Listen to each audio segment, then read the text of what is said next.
The Buffalo Bills are returned to practice today. Trey White, though, did not practice. Head coach Sean McDermott, when speaking with the media before practice, did not rule him out, though, for Sunday night. Fellow corner Christian Benford was limited today. He is dealing with a lower body issue, and kicker Tyler Bass also was limited. And while this is not the official injury report for today, when we do get that, the Barnes Firm Injury Report is brought to you by the Barnes Firm. Injured for help, call 1-800-8-million. We'll get more from practice. Sal Capaccio will join the show at 5 p.m. And then to get the day started, there were reports that the Bills have freed up $8 million in cap space after restructuring left tackle Dion Dawkins' current contract. On the Ravens side of things, tight end Isaiah Likely is expected to not be playing this week, according to a report from Ian Rappaport. Fullback Patrick Ricard did not practice today, and cornerback Jair Alexander. He did practice, however, to what extent it was, we will learn later on this afternoon. Jets guard Elijah Vera Tucker is expected to miss the entire season with a torn tricep, while the Chiefs, they have ruled out rookie wide receiver Jalen Royals ahead of their Friday night matchup against the Chargers. The Bisons are home against Syracuse. First pitch just after 6 o'clock. That game can be heard on our sister station, the Bet 1520. The Mets are at Detroit and currently down 3-2 in the sixth. Jays at Reds at 6:40, and then the Yankees are in Houston versus the Astros just after 8 o'clock. That's your Paddock Chevrolet Sports Update. Paddock Chevrolet celebrating 90 years of being your hometown dealership. I'm Zach Jones for WGR Sports Radio 550.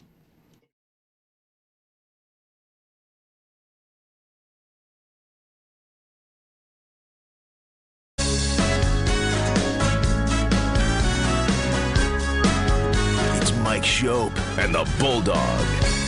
Uh-oh. Guess what day it is? Guess what day it is? Huh? Anybody? Monday, Tuesday, hump day is halfway. It's Mike Schopp. Mike. What day is it, Mike? And the Bulldog. Hey, guess what day it is? Oh, come on. I know you can hear me. It's Mike Schopp and the Bulldog. Guess what today is? It's hump day. Woo-hoo! On WGR Hump day. Sports Radio 550. Yes, week one. Tomorrow night, the season opener. Yesterday or Monday, well, we weren't here on Monday, so it was definitely yesterday. Apologies for the early confusion. That seems like it's got to be right. Yesterday, you mentioned how you were just sort of looking up the week one schedule. Like you were, maybe you might admit to being behind on it. Well, I'm not sure you were behind. What I said was, as we started the show, I think it was the first segment even, I didn't have the schedule open yet, the week one. It's something that I will do each week when I come in on Mondays after Sunday. I will set my browser up so that I've got the Bills stats, I've got their schedule, I've got the standings, and all different pages? Yeah. Different tabs? Yeah. And the schedule, just so I can quickly get to any one of them I want while we're talking here. I guess that's fine. And so thank you for your blessing. But I didn't have the schedule open as we started the show. And I thought, I'm behind. I got to get that open. And that was really the first time I had looked at it since the schedule got announced, I think. Probably. I hadn't had any fantasy drafts prior to last night. So how did that go, by the way? I wasn't thinking. I hated every second of it. I wasn't thinking about the week one. I didn't have it. I didn't have any of it committed to memory. I really didn't know. I mean, who the Bills were playing. I know the big standalone games. So you're not in the Eliminator contest? I don't. No. I guess not. No. That's a good one. Where the field gets cut down pretty significantly every week. So you really do want to have a week one centric team. Yeah. But, if you don't participate in the Eliminator, then what do you need to know who the Falcons are playing in week one, right? Right. I just gotten Joe Ostrowski's email about his survivor pool while I was away. Didn't do anything with that. That did not prompt me to go look at the schedule. I just said, okay, I'm going to leave that over there for now. I will do that before Thursday. I'm running out of time, by the way. Today was another day where I easily could have spent the 30 seconds it would take to throw whatever it is, $50 his way to be in the pool, but I still haven't done it yet. So hopefully by kickoff tomorrow, I'm ready. We still have tomorrow's show to get through, and then you can do it. However, you know more than you knew yesterday because you told me about some FanDuel promotion where you can win extra on week one, and I'm thinking that now maybe you have dug in to those matchups and picked a best bet for week 1. Well, no or no? Well, I did. I picked 4 best bets. Is what I did because you can like I love that parlay action. So I took 4. It's the promotion is. I guess today, I think I did an ad for this. I should maybe know it better than I do. I should look at my copy here. But today, I think it expires at midnight tonight. There's a 100% profit boost on Moneyline NFL bets. Then there's another one tomorrow. Same thing. Like I claimed them both. It was at the the top of your screen. They have all the offers there. Like claim. I'll claim everything and just decide whether I want to use it or not. I mean, if who knows? I may want to bet on soccer. Might as well claim it. So yeah, just have it there in the holster. And yeah, that's when I realized, there's the same offer, tomorrow as today. So I put one in for today. And so no, I did not review the whole schedule. Okay. I just looked at. I went far enough until I got 4 games that I felt like, okay, I'm all right with this on the money line. Let's parlay that, and we'll see what happens. So that's what I did. And, 100% profit boost is a tasty little morsel there. It's not as good as it sounds. I'll say it. Feel free to not comment. But it's not as good. 100% feels like double. But I found a game where my team was like minus 145, and it went to like plus 137. So somehow that's 100%. And it was a $10 limit. You're a bigger spender than I am, so you have higher limits. I guess, think. Or maybe I've just won too much. Those offers for me were 25 max bet. So they're limiting me because they're afraid of me, and I picked a team at minus 143, which is like, this is a little bit gross, but it's not like betting the Eagles to win or some, cheapo. So I do, and then it gets pumped to plus 137. And then as soon as I did it, and I'm sure I can cash out and like lose 10% or something, and that won't feel great, but I'm not going to do that. Then I remembered that 6 weeks ago, whenever it was, this might have been even longer ago, that where the odds were out for the week 1 games, I did a 3-teamer with the other team in that game included. So already it's not even it's not even here yet, and I'm on both sides of a game. Yeah. But my attitude about this game changed dramatically today. Why is that? Because 2 things. 1, fantasy lineups, and we have a decision between 2 quarterbacks, and I thought about the choice for the first time, like, oh, wait a minute. This might not be the best spot for this guy that I've been drafting all summer. And the other is they lost a lineman today. The Jets. Jets, yeah. So I'm totally on Pittsburgh now. I was on the Jets, Rodgers on. Come on.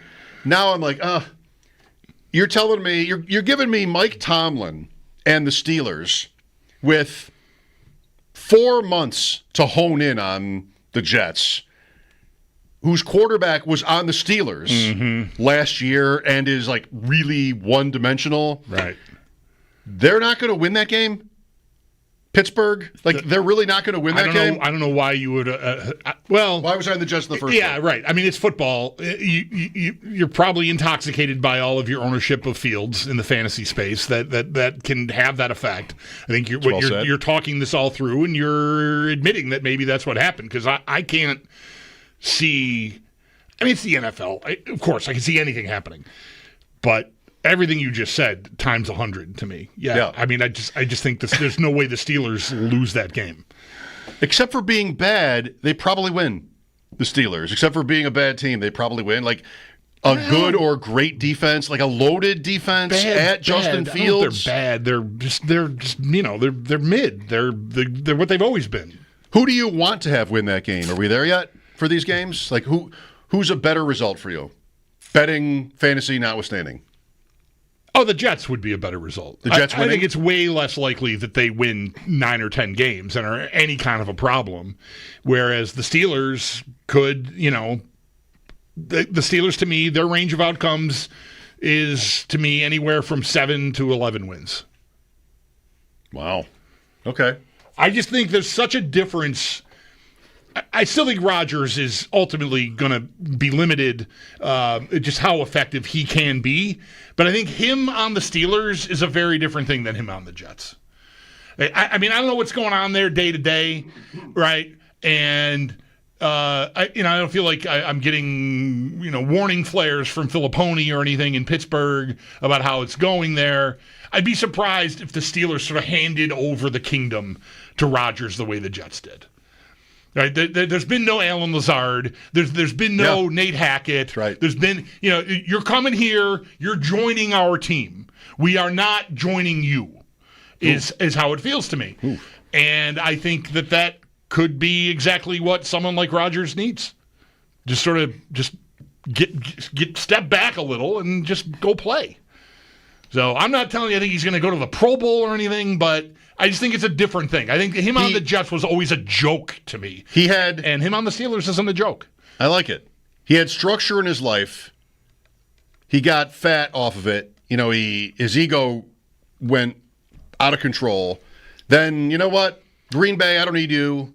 I can do whatever I want. I found a new girlfriend who will let me do whatever I want. Mm-hmm. I'm going to walk all over them, and then eventually they're going to be done with me, and I'm going to sort of want that, and now I'm going to go back to the structure that I'm used to, that I've been missing. The Jets were his year in France after high school or college, where he just decided. Did you maybe even say that once? Like he took a year off. It was 2 actually, but he didn't play for 1, and just went to Europe and went to the hostels, got on trains, went to all the countries, drank a lot of tea. Right, that was the Jets. And now he's home, and he's like, "All right, I'm ready to sort of, go to bed on time." And I don't really know. I haven't really thought of this Pittsburgh Rodgers point that I just made prior to just this second, so I don't even know. It could be pretty flimsy, but it does strike me that there's been a lot less. Maybe it's just New York versus Pittsburgh. I mean, maybe, but that maybe is all you need to not be consumed by the specter of that guy being on your team. It just seems like he's the quarterback of the Steelers, whereas in New York he was Aaron Rodgers, more than the quarterback of the Jets. I like it. I like all of this. So I don't know. I'm not rooting for him. I'm not, but I do think he could be better than he was in New York. I just think the team around him will make a difference. The fantasy decision, by the way, was Fields versus Jordan Love against Detroit. And I'll just say this to say it. The thing about Fields that you have to be careful with, so you want to invest in him because of the running. He ran for 1,000 yards 2 or 3 years ago. He's very capable. And that's baked in. That happens even when you don't like his matchup or you don't think he can throw the ball. Whatever it is you think about Fields negatively, the reason you draft him in round 9 or 10 is because that's there. He's going to get your points, even though he's not going to play winning football, probably, for the team he's quarterbacking. Okay. And so you don't want to forget that now. Right. Because maybe he pops a couple of runs against the Steelers and he does for you what you drafted him to do, but your bias against him as an overall player, now that we're into the real games part on the calendar, not just the fake games and the fantasy stuff, now it's to the point where, all right, so you did all this drafting of Justin Fields. Now, can you see him throwing for 200 yards and 2 touchdowns against Pittsburgh and running for maybe? But that was harder for me today. And then you walked in with your fancy Futures Day FanDuel promotion. All right, let's go. I'm on the Steelers now. You're so boring. You just bet one game. I mean, anybody can win one game. I don't have that much money. I'm going to bet 4. I'm going to bet 4 underdogs and get 100% profit boost and see what happens. That's what you should do. That's what I did do. And I'll do that again tomorrow. Probably not like you. I think I'll avoid I'll get 4 different games, I think, or 3, whatever. We'll see how tomorrow goes. I don't have any money in there, so I was limited by myself. Yeah, I got you. Sam Panayotovich on Friday. Joe Ostrowski tomorrow will spend more time on the lines. How do you feel about our game? I think it's possible to be pretty pessimistic is a little strong. I think this is a very challenging week 1. I'm really worried about the Bills secondary. And so I'm sort of bracing. I don't feel great about Sunday night. I'm sitting here right now. But that, I think, sort of always starts to... I'm still very optimistic about the season. I don't know why you wouldn't be. Because even if they're status quo from last year on the back end, they'll still, I think, get by. But I think this could be a very tough matchup because of that, especially if Benford is at all hampered and White isn't there. There's a lot to worry about back there. So as it creeps closer, the anxiety starts to gnaw you. You're not as used to the ebbs and flows of the season yet, right? It's week 1, and I find myself feeling more nervous about the game than I thought I would be, but it doesn't mean I'm nervous about the season. I'm mostly nervous for us all to freak out if it goes badly Sunday. Which we've got plenty of practice with that, so it's not like that's a form. But I'd like to avoid that. I'd like them to win the game so that it doesn't seem like people are going to be screaming for McDermott to be fired after week 1 or something. Which could actually. I mean, think about this. Could that happen? Yes. If this game goes Baltimore's way but is close, like the playoff game was, how is it going to sound again? Like we're on fire? I don't think that's not the scenario. I'm predicting fire, but if what would it take? Last year's game in Baltimore? Okay. I can't imagine that happening, but it did happen last year on the road. I could easily imagine the Ravens winning sort of a continuation of the playoff game, only they don't fumble over and over. Mm-hmm. Like that, and drop, game-tying passes. Like, right. We'll talk to Jeremy Kahn later about this. Their reputation at this point is so similar to the Bills, of course. Like, they've had almost the same existence, only the Ravens' losses have been different than the Bills' losses. And the game here is an example of that. I mean, the Bills, Josh Allen has not screwed up playoff games. And as great as Lamar Jackson is, he kind of has a couple times. The two against the Bills, I mean, there's a pick 6 that was the biggest play of the first one in 20, and then last year he has one of the fumbles. Yeah, that was a really tough one for him. But, Sal mentioned the bad snap yesterday. Still, like, the ball just stayed on the ground. I even kind of, like, as a total Lamar guy, like, I even thought on the Andrews play, like, there's sort of like a double take there that might have thrown the timing off. Like, he didn't trust it right away. And but it's a drop. It's like the play where the pitcher fields the ball between the mound and first base, and then does the underhand toss, and it goes awry because it's so easy. And the announcers say that's why they practiced that in February. It was that kind of throw for Jackson, I think, just like too easy, and it can tie you up sometimes. I don't know. Like, we'll find out. I mean, hopefully we don't.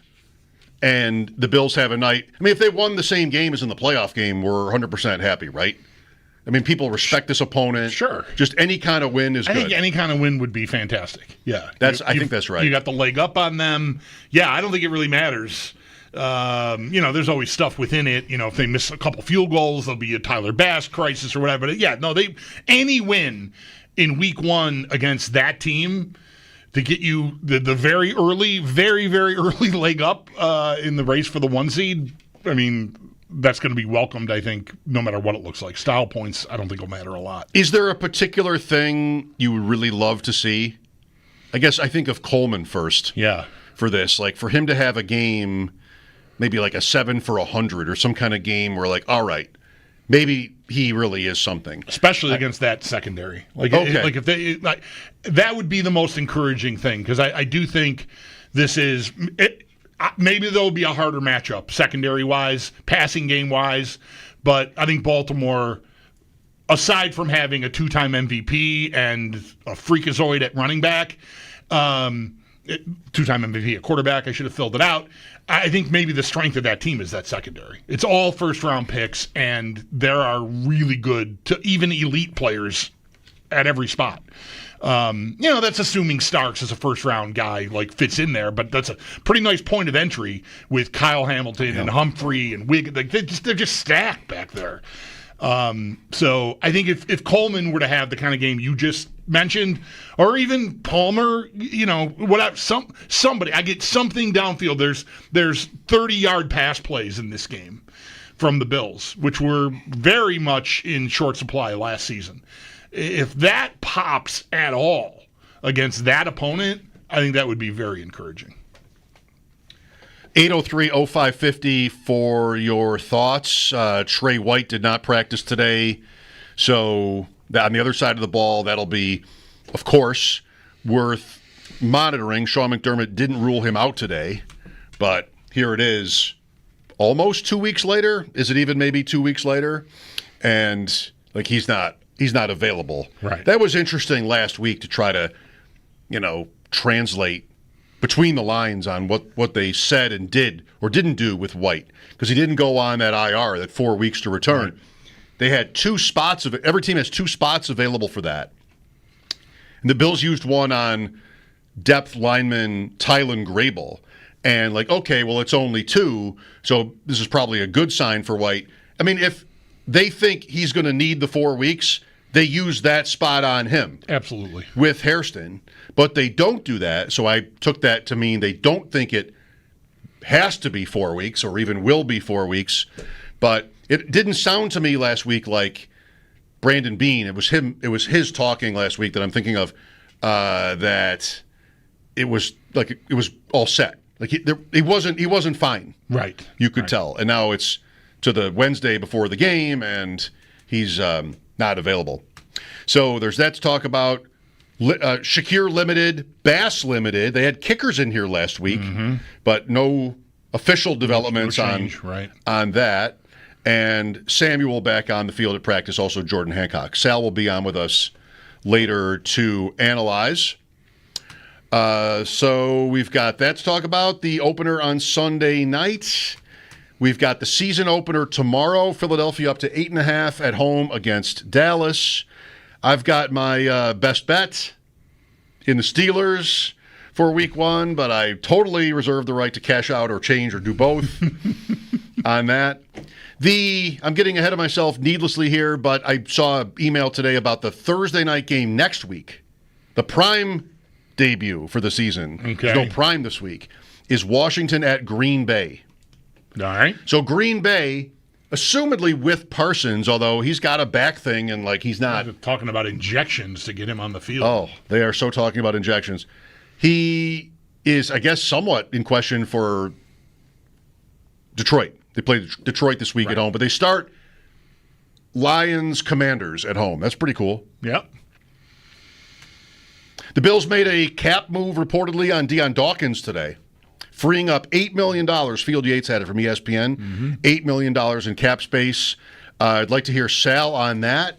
Is there some urgency for that? Why would you do that week 1 of the season? There's some need in the secondary or something else that they're planning on addressing. We talked about the money a little bit yesterday and what the Bills may not be able to do, or what they want to do here without more cap space. I think I saw something that indicated that prior to that move, they were actually over by $3 million or so they may have just created $5.5 million in space, which, it's not nothing, but it mostly to me feels like, I can function. Pulling guys up and down out the practice squad costs a little bit here and a little bit there, and whatever you're doing operationally.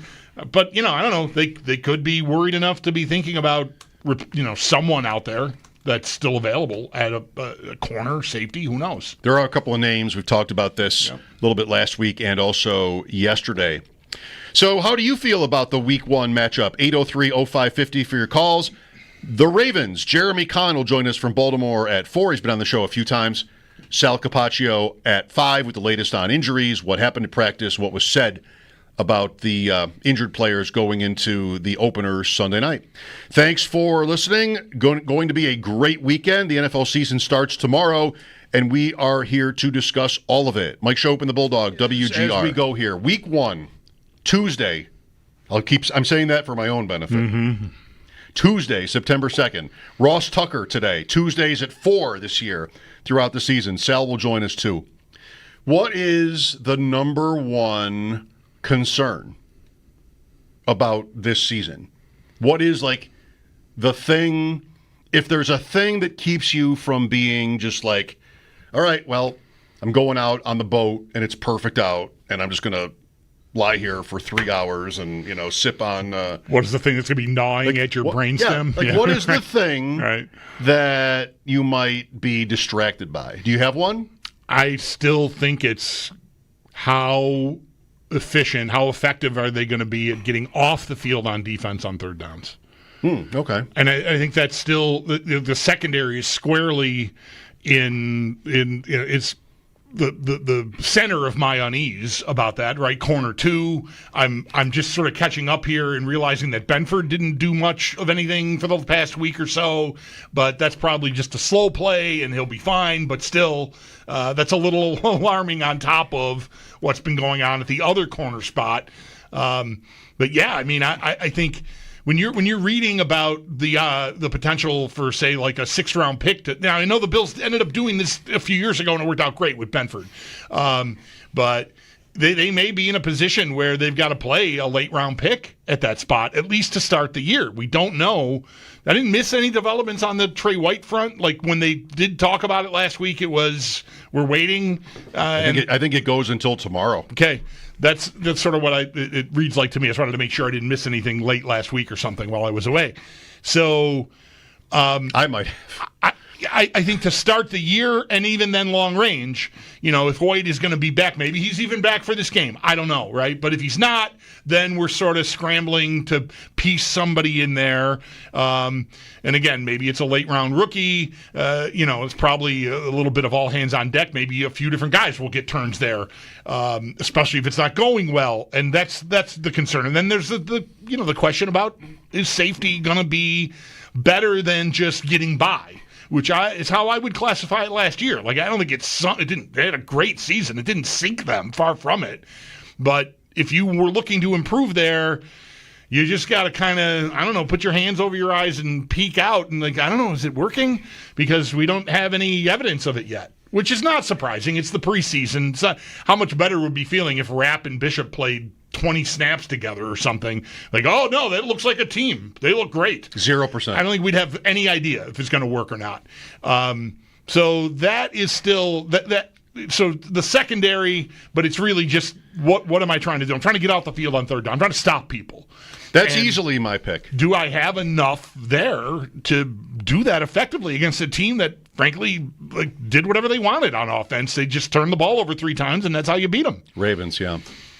Yeah, that's easily it. Old takes. I walk into this season thinking that the Bills are exploitable in the back.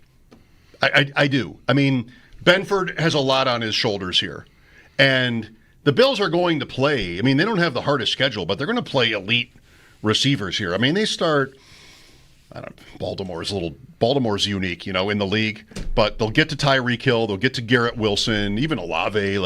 It's not that scary. It's just they're going to be challenges. The Bills will be big. So I went out of order, but the next 3 games after this one, they'll be big favorites in all of them. They already are. And London and Atlanta eventually, even Diggs in between.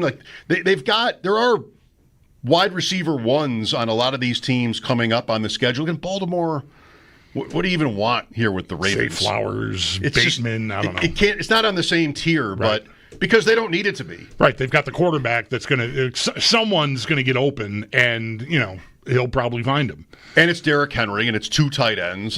Likely may miss, but still, they're unique. Still, Benford will have a pretty big job. He doesn't have to travel either with these guys, but I think that'll be sort of an obvious strategy point for the Bills' opponents as underdogs in the coming weeks is all right, well, can we exploit their secondary? And maybe Benford is so good that they sort of throw somebody to the wolves with him, if they can, and then you have whatever the rest of the matchups are. Right. The Bills are really down bad at the other corner, right? I think, maybe they're not as down bad, but if Trey White plays, what is that?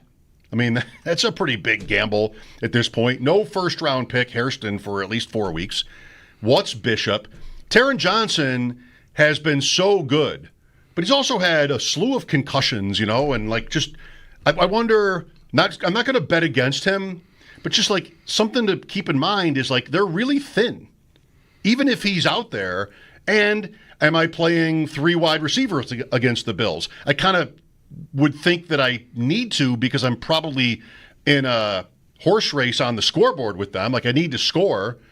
These teams are not likely to be ahead. If they're ahead, then it's gravy because they can just, play 2 backs or 2 tight ends and kind of eliminate Johnson. But one aspect of how successful he's been, and they've been with him, is that the Bills are almost always winning. So now I need to have a slot corner on the field all the time, and that's paid off. So I think it's not wide receiver for me.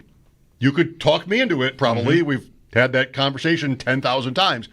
But they showed last year that they can manage, to say the least, at receiver. But in the secondary, I don't know. I don't love what they have in Bishop yet. I don't even love moves going on in that game that will be built on this game on both sides of the ball. Yeah, of course, the way the game is played, what we could have done better, certainly. What we did well, same for them, I'm sure, too. John Harbaugh and the Ravens in town Sunday night, week 1. You've had your time, you've had your chances when it comes to John Harbaugh. It's another season of Bulldog hating on the Bills' opposing coaches. How do we start this year with John Harbaugh? You know what helps him? Having Jim Harbaugh as his brother. That's right, because I really, really cannot stand Jim Harbaugh. And so it feels, let's be honest, all of this feels really petty, but it would feel really petty to extend my hatred of his brother to him. Yeah, that's right. The best, I don't really, I'm sorry, I'm letting you down. I don't. It's still early. There was a thing with him about some record they were trying to set for rushing yards that really annoyed me. Yep. That I know I gravitated toward when asked about this, even last September when they played them in, what was that, week 4 they played them last year? Yes. There was a game in Denver a few years ago, and maybe they kept Jackson in at the end to pick up a few more yards because they were going for this record, quote record, of consecutive weeks rushing X number of yards, which is really not a record at all. And it was like some dopey number, like 89 yards or something. Like, it just was not terrible. It wasn't like a big round boxcar number. It was just some weird number. At least that's how I remember it. I was going to go with that. And so that really ticked me off. And I just like, come on. That is the chump zone. If somebody was doing that to you, you'd be complaining about it, and you know it. You'd say something to the guy at midfield at the handshake. So I don't know, but he's a former special teams coach, and I like that. Just that he's been at the peak of his profession from that background. But yeah, I don't know. We got to get this hate back. Yeah, I do. I got to try. It's still too nice out. I got to try a little harder. It's still not week 1. It's too nice out. At least we got Vrabel back for this year. 2 times Vrabel. Yeah. Nick Sirianni. That'll work all day. All day. Big Dom. Don't get near him. It's all. I can see Joe Biscaglia sort of tiptoeing near Big Dom down there on the field with his socks. Kellen Moore, no. Yeah, I don't know. Aaron Raheem Glenn. Morris. Aaron Glenn. I don't. That'll be interesting. Yeah. Do you think you can bring yourself to hate Aaron Glenn? I'll do what I can. I will do what I can. It's tough. It's tough. Like I wanted to like. I wanted Dave Canales? I wanted to like Mike McDaniel. You did like Mike McDaniel. Like so did different I. style. I was worried it might not work because of the personality, and like maybe that ultimately will be the undoing. I don't want to claim that as a victory sitting here now, because we'll see. Maybe they'll have a surprisingly really good season or something, and he'll go on to coach them for another 5 years or something. But I don't. His style, I think, is not conducive to bringing a room of 70 football players together. I think Vrabel is interesting because I respect him as a coach a lot. I like him a lot as a coach, but he just annoys me. You don't like his face? I don't like his face. I don't like. Yeah, no. In your defense, he was a Patriots player for a long time, like an impactful Patriots player. Like, remember Brewski? Is he still around on TV, He's maybe? on TV, You know, some of these yeah. guys, Gronk, of course, like some of these guys, like, oh, it wasn't just Brady and Belichick. They're never Some of going them- away, right? Vrabel's catching Insufferable. touchdown passes and like just get out of here. Just leave. Yeah. But some of these coaches, like maybe John Harbaugh, that the Bills play this year, you don't hate them. McDaniel, Andy Reid. Boy, I would really Tomlin. like to work myself into a place where I hated Andy Reid. Oh, you know what? How hard would that be? How great would that be, though? It's so hard. How great would that be if somebody just came in absolutely blazing hot about Andy Reid? Right. Like, what would the thing be? I don't even know. I don't know. I really don't. Does he come off as, like, smug at all? I don't feel like I don't get that from him. No, he seems like a pretty easygoing, heavy-set dude, and like that guy's hard to hate. Yeah, that's true. Stefanski, no. Zach Taylor, you'll never hate because of the Hamlin game. Right. Too much respect. Dave Canales might take some work. That's going to take Off a lot a bye? Of, that's going to take a lot of work. Yeah. Well, not the easiest season necessarily for coach hating. No. Who's missing? Pete Carroll isn't on here. Would you be able to hate Pete Carroll? He's not. It's not hate with Pete Carroll, but he can be a lot. Mm-hmm. You know, some sort of conspiracy theory stuff. Yeah. Just like, slow down over there, working yourself up into a lather, congratulating your defense for a 3rd and 8 stop down 20-3. Just, you know what? Let's just pick our spots. Can we just do that? Sean Payton isn't on here this year. Oh, yeah. That's an easy one. That's an easy one. The visors. Sorry. Jim Harbaugh isn't on here this year. Dable, Dan Quinn. I really need to dig McVay. in. I'm going to need to dig in. Kyle Shanahan. A lot of the marquee coaches are missing from the Bills' schedule. Yeah, you are going to have to dig in. No more time off here. No more days off. No, that's for sure. Yeah. Michael is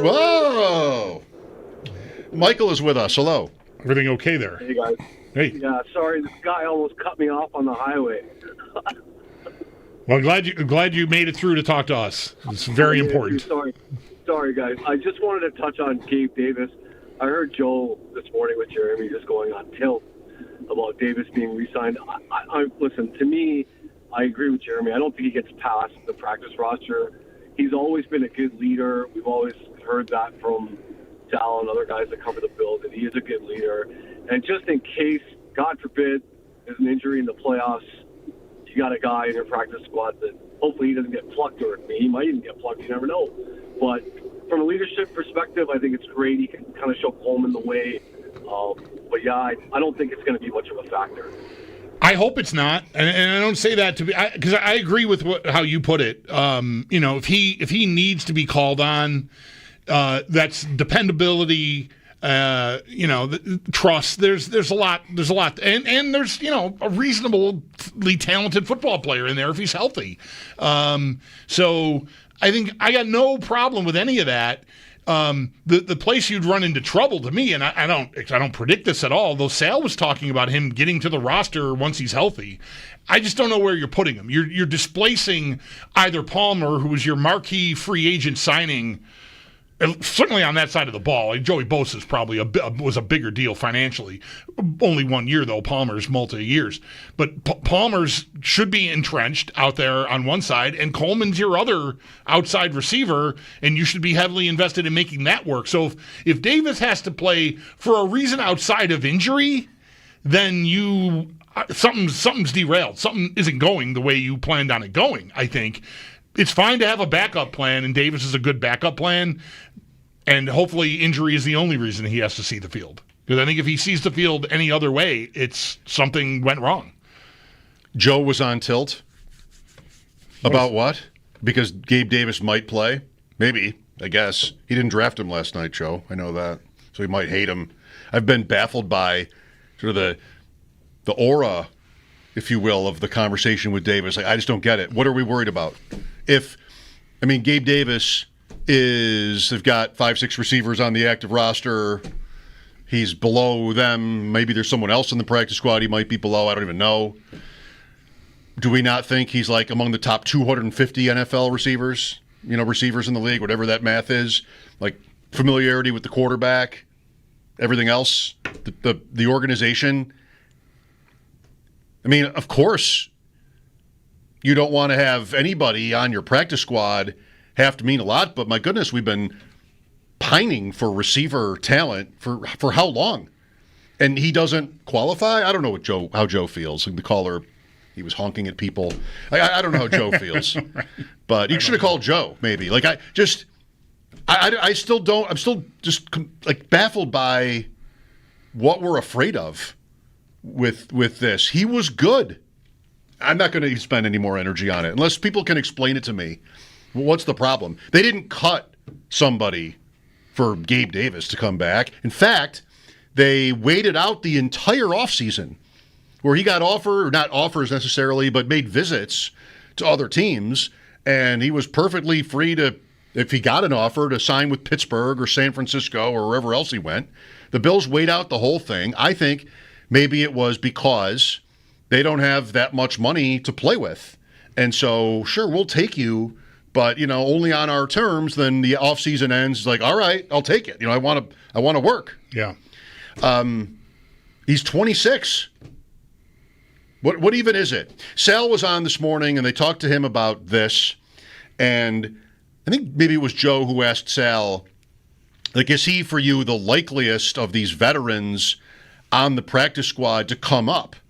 And he didn't quite say yes. He talked about Phillips, and he talked about the nuances of, you've got the Dwayne Carter injury, different circumstances that are in play. So he didn't quite say yes. But he also, I think, said it wouldn't surprise him if they called Davis up at some point. And I don't know, are we supposed to hate that if that happens? Who's out when that happens? It's where it's such a crime. That I don't know. If they lost Coleman again for a game and they brought Davis up to play, that's exactly why that's exactly what he should be here for. Right. And I have no problem with that. I don't know. I would have a hard time. You're trying to figure out why people would be mad about that, and I don't have any idea. If it's a larger, receiver room issue, because when they had him in for the visit even, but, a few weeks before they brought him back here now to the practice squad, I made a point about, you want to tell me how set you are at receiver again? You're going back to Gabe Davis, but that, again, that's the top end of the thing. And that's not, to me, if you're mad about Gabe Davis being here because you think he's about to, just assume the role he had when last he appeared in a Bills uniform, I mean, I don't know 100% that you're dead wrong, but I'm pretty sure you're dead wrong. He's not going to be your number 2 receiver. Yeah, I didn't think to bring it up today. Caller wanted to bring it up. Maybe Joe was mad. I don't know. But Twitter, like I said last week, a version of this. Twitter, Bills fans on Twitter read they all own restaurants and Gabe Davis never paid his check. He visited all their restaurants and just stiffed them or somebody. He did things below the surface that we don't even know what they are unless you should have in the know, and crimes against humanity or something like that. I don't understand. Probably not meaningfully relevant to anything that happens here this year. If he is, it's because it's good. Because they'll need him, because they're thin, or they're just not that talented at that position, and he gets healthy and goes in and makes plays that make you remember 4 years ago. Is that impossible? I mean, It's not impossible, but I would not say that that's good. If it's injury, that's fine. If any of these other guys don't perform well enough that Gabe Davis has to be called on for performance reasons, I'm going to feel like we didn't do a very good job of putting together a good receiver room. Okay, and that is something to talk about more. We haven't done that 100,000 times, but that I think both things could be true. I think it could be good because they need him, because somebody else didn't make it. And, regrettable draft pick or signing, but you have a little bit of a parachute in this guy. I think that's more credible than most other possible options. 803-0550 on the Ravens. Jeremy Kahn from Baltimore at 4. Mike Schopp and the Bulldog, WGR.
Talk about this week's opponent, Baltimore, the Ravens, with Jeremy Kahn coming up in less than 15 minutes. Mike Schopp and the Bulldog here. We were out last night, Bulldog and I, for a fantasy draft. Lots of baseball on in the bar, including the Yankees game. I don't know if would anybody disagree, having seen the clip of the Astros pitcher basically being his catcher, with the opinion that he did it on purpose. There's no doubt he did it on purpose. 2 pitches after he surrendered a grand slam, Framber Valdez, he must have gotten a breaking ball sign from his catcher, and he threw a fastball right into him. And the giveaway is he turned his back on him. Like, every time, if that happens... You cross the guy up, you know it. Yeah, right. Yeah, like, even if you don't think it's your fault, your instinct would be to check on him. Like, you wouldn't just turn your back and walk away. They're obviously, right after a grand slam, the pitcher was pissed. So that's pretty bad. I mean, there's throwing at a hitter, and baseball fans have debated for decades, like, the sort of what to do with that. Suspensions and fights and just like, is there a place for it? The code and all how do you how do you bean your catcher? Right. And go back to the dugout and it's all good? Like, Valdez he's been their ace. I mean, Valdez has been the Astros' overall, I'd say, best pitcher consistently. Maybe not every year their best, but right up there, like for 5 or more years in Houston. He has status on that team. And for a guy like that, what a Bush move that is. I mean, I guess I was asking somewhat rhetorically, is anybody thinking that it was a mistake? I can't imagine you would react like that if you had that happen by mistake. Right. I've seen where he's apologized, but is still maintaining that it was an accident. He did not do it on purpose. I've apologized for so many things I meant to do. Yeah. No. Just constantly as kids, just like, right. Yeah, I did it. I'm sorry. But what does that mean? Right. I'm sorry that you're upset. That's right. Because I did the thing. That's right. It's like the standard, anyone steps in it publicly apology. Like, if I offended you, I'm sorry. Like that's what that is. If you do a thing that whomever, your significant other, one of your friends, whatever, you do something that they don't want you to do that is probably a bad thing to begin with, but you want to do it anyway, and you say you're sorry afterwards, like, you're not really sorry. No, that's not right. It's not. It's meaningless. Right. Well, that's where we are today. If anybody thinks that this didn't happen on purpose, like, just let's hear that. Unless you thought you had killed him, literally killed him with the pitch, and you spin away because you can't look. It's like a car accident or something. It's gruesome, and that maybe, but this was not that. The catcher really didn't even. He flinched. And then he takes his mask off and looks out at Valdez. Wow, not great for for the team. No, I would say. The Mets lose in Detroit today, just final 6-2. The Blue Jays are still in Cincinnati. The Yankees have Houston again last night. I think that's 2.5 Toronto over both the Yankees and Red Sox. Yeah, Yankees are second on percentage. The Red Sox have played, I think, 2 more games. They have 1 more win and 1 more loss. Did you get home on the home runs you were talking about yesterday? No, not a one of them. Well, that's better. There's only 3 of them, and not a one of them hit a home run. That's better. You didn't have to stay up. And a couple of them were in, like, the Reds guy was in a wild, high-scoring game. Very early, that game was bonkers, right? Yep. What was that like? Was that like 8 I think it was in the third inning or something? 6 in the second, 10-6 in the fourth. Crazy. You needed George Springer. He didn't get home, and Nimmo didn't hit one, and nor did Mookie Betts. Those were the 3. 0 for 3? Yeah, 0 for 3. Does that feel better than 2 for 3? It's the same result, really. It's joyless. Yeah. Even if you get 2, you're just like, I need 3. 2 out of 3 would keep you coming back. You'll be coming back, I think. I don't know. It took me all summer to get to this. It was the profit boost. It was a 50% profit boost that got me. I'm like, that's how they get you. Yeah. Every time I hear the word boost, I think of Rob Lowe in that game show, The Floor. Time boost. He was always so excited to tell you about the time boost, profit boost. I mean, it's something. Just 0 times 0. You're just now reminding me that I don't think Rob Lowe was involved, but I was waiting for, I think, a football game to start on Fox before I went away. And I wanted to turn the channel on. I was going to the kitchens. I just watch live, and it was some game show where you have to answer a question, and you're standing in front of some giant ball that's rolling down, and I never saw the ball. The guy got all the questions right. So the contestant. So I never saw what happens. I don't know if it was all just graphics or if the guy was going to get hit and thrown into some pool or something. You had to be rooting for that. I don't know what the hell it was on Fox. Different Somebody show. out there might know what I'm talking about. Different show. I did a great job describing it. I have an image, a boulder. I'm picturing a giant electronic LED screen boulder rolling down a hill. Okay, it's close. That's what I've got in my mind. I'd watch that. I'd watch that tonight. I watched it by mistake. Is what happened to me. Sounds good. All right, Jeremy Kahn next on the Ravens. This is WGR.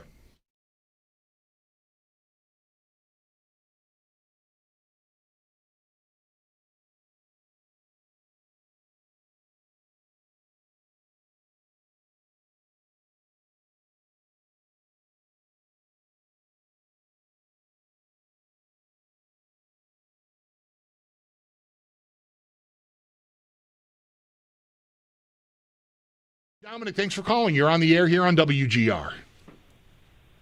Hi, how's it going? I'm Dominic. All right, Dominic, it's nice to talk to you. So I would like to talk about James Cook not getting paid, and he's also not showing up to training. What is that? Well, he's there, actually.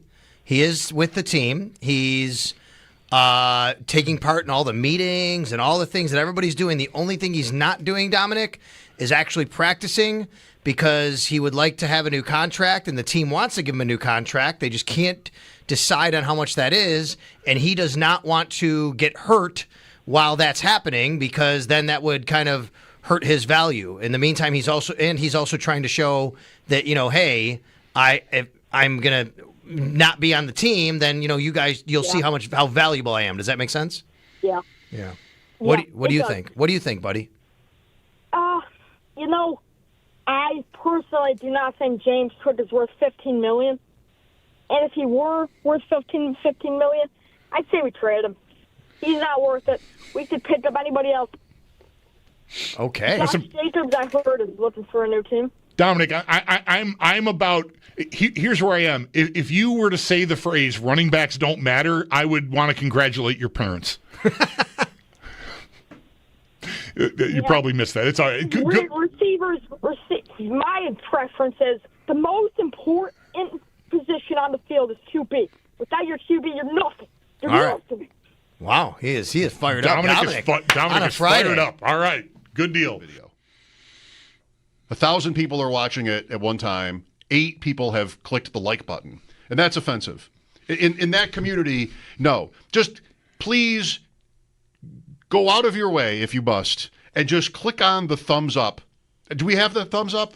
We do. Yeah, all right. Please click the like button. Yeah. It helps to grow. I believe it helps to grow the program. Does it tell the algorithms like it when you get more likes? Does it reveal the identity of the person clicking the like? Not on YouTube. Okay, I'm going to click it then. Let's get Michael in. Hi, Michael.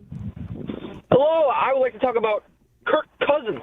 I don't know why he's the backup for the Atlanta Falcons. It's the stupidest thing since the World War. What? Okay. I mean, I wanted to talk about Kirk Cousins because, I'm at work.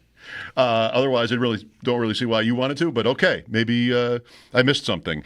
Mike Schopp here. Bulldog is up 803-0550. Cook, Palmer, Michael Hoyt, Sam Martin to Carolina. By the way, that's being reported. Leonard Floyd.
We are still waiting on the official injury report from today's practice, but head coach Sean McDermott did speak with the media before and gave us a bit of an idea of how today would go. Trey White did not practice. McDermott, though, would not rule him out for Sunday night. Fellow corner Christian Benford was limited. He's dealing with a lower body issue, and kicker Tyler Bass was also limited. And when we do get that injury report, the Barnes Firm injury report is brought to you by the Barnes Firm. Injured for help, call 1-800-8-MILLION. We'll also get more from practice when Sal Capaccio joins the show in just about an hour at 5 p.m. On the Ravens side of things, tight end Isaiah Likely not expected to play. That, according to a report from Ian Rappaport. Fullback Patrick Ricard did not practice today, while cornerback Jair Alexander was at practice. However, to what extent, we will learn later this afternoon. Jets guard Elijah Vera-Tucker expected to miss the season with a torn tricep, and the Chiefs, they have ruled out wide receiver Jalen Royals ahead of Friday's matchup against the Chargers.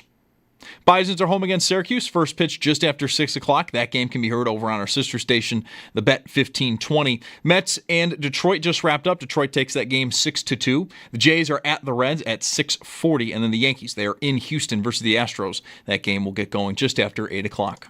That's your Paddock Chevrolet Sports Update. Paddock Chevrolet celebrating 90 years of being your hometown dealership. I'm Zach Jones for WGR Sports Radio 550.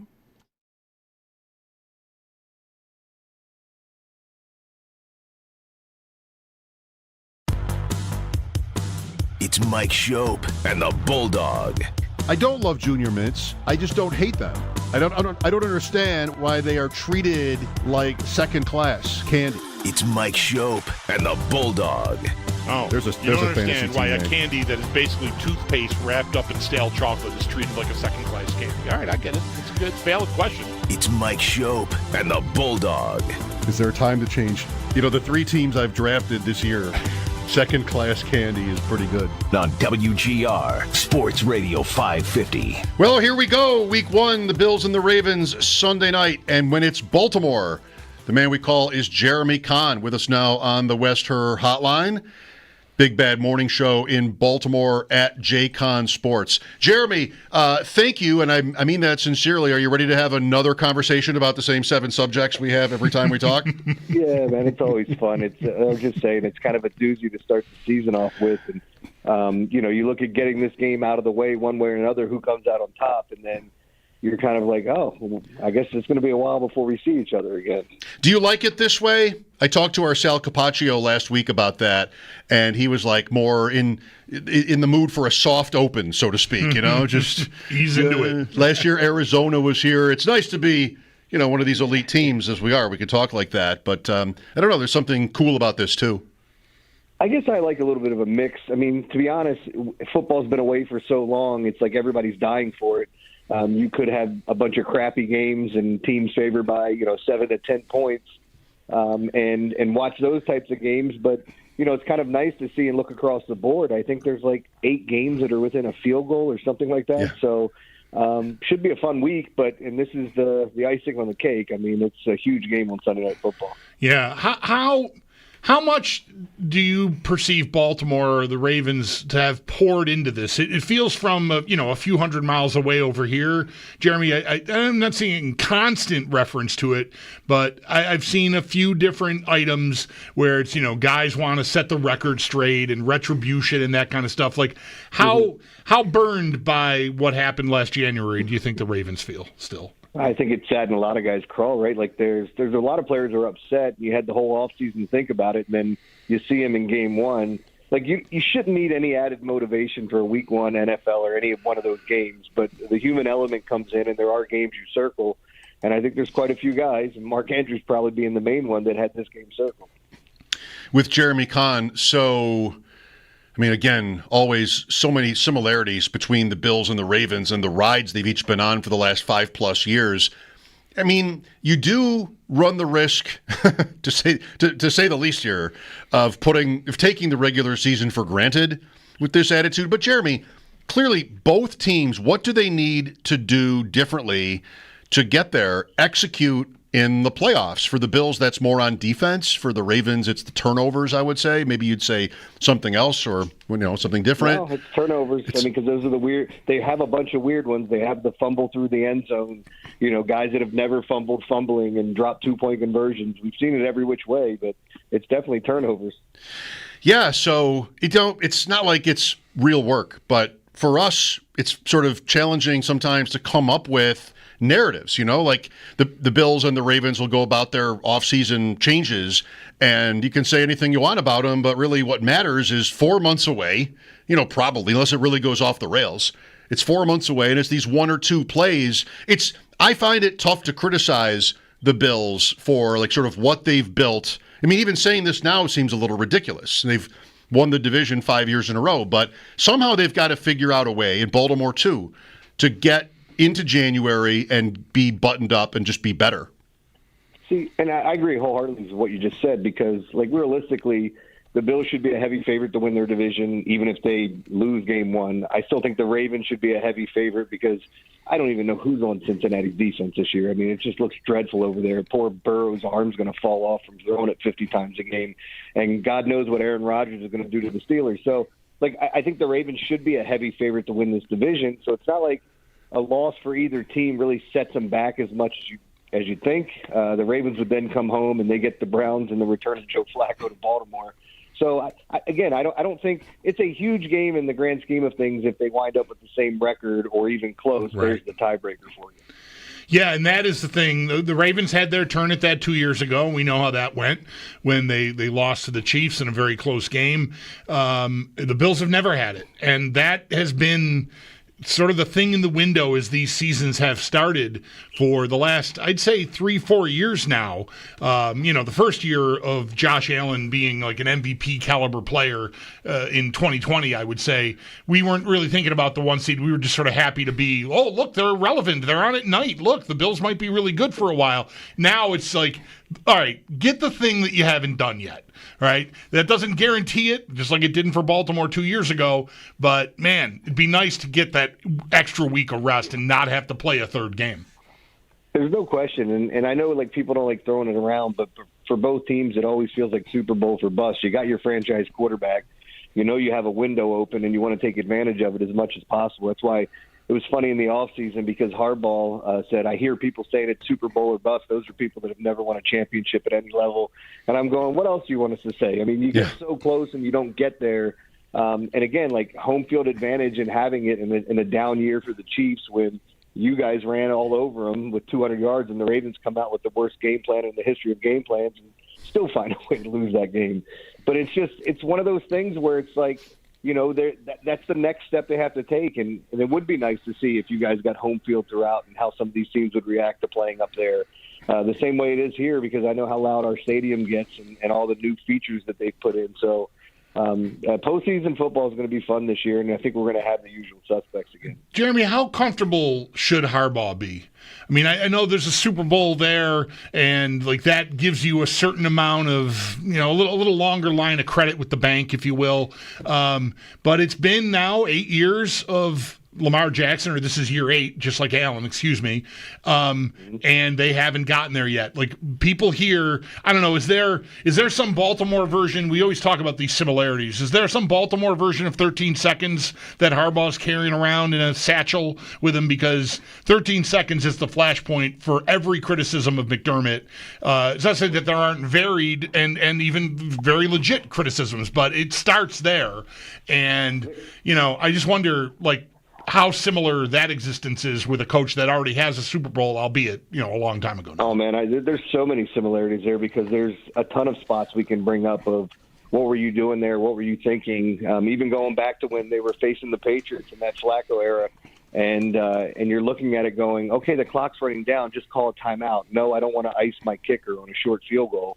And that's when we, Cundiff became a term that people would use. You don't want to get Cundiff out in the middle of nowhere, So I think you go back to Harbaugh, and it's a lot of clock management stuff. And I don't mind the aggressiveness. I love analytics and understanding that it's just information. You do with it what you see fit. It's just giving you odds and percentages of what you should do.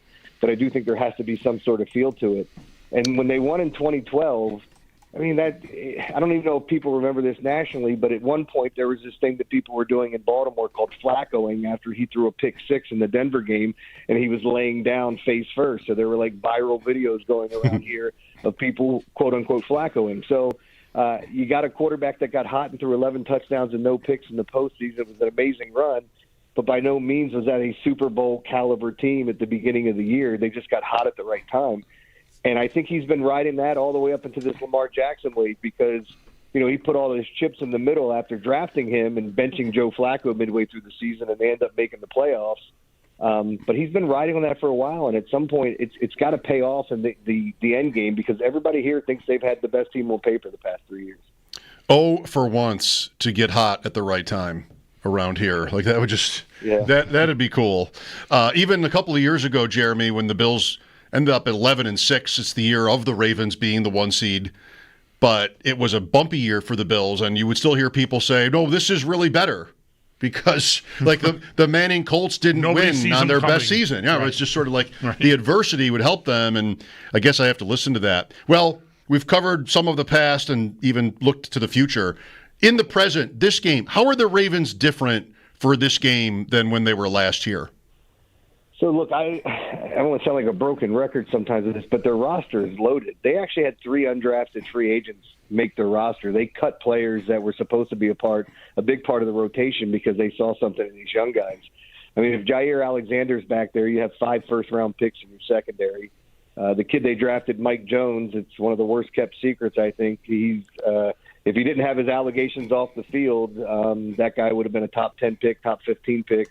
And he looks like he's going to be an amazing pass rusher. So they've added on that side of the ball. They've solidified their offensive line. You had questions at guard. You bring in Hopkins as kind of a veteran receiver, third down, red zone stuff. I just feel like they have depth everywhere, and this team looks good overall. And the kid Tyler Luke that's coming in, he looked great ever since his first week in camp. So I feel like the team is loaded. This is a team that should be poised to take that next step, but I'm sure you guys feel the same way up in Buffalo. Mike Green, the second-round pick, edge rusher, linebacker, edge rusher from the Ravens. They've got a couple other guys. Owa, who's been around. I know there was a guy, is it Owa or Ojabo, who missed a season? Yeah, Ojabo missed the season. Kyle Van Noy's still here. Yep. And we were just talking about it. He had 12.5 sacks last year. This scheme is so great for guys if you are one of those lunch pail guys that will go to work.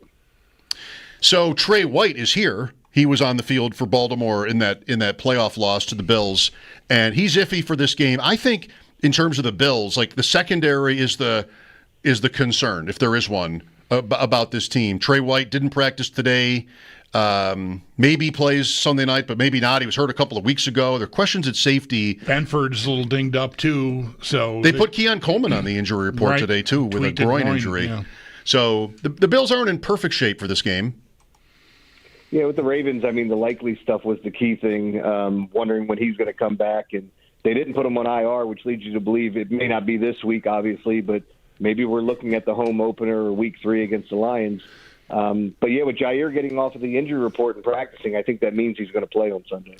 What is the importance of Isaiah Likely? I hear many things about him. I'm a fantasy player, and there are people in fantasy who think he's, a weapon waiting to burst as a tight end 1 in the league, and then others who maybe are more negative toward him. I mean, the Ravens with Andrews and Likely are kind of an unusual matchup, but if no Likely in this game as expected, what will that mean?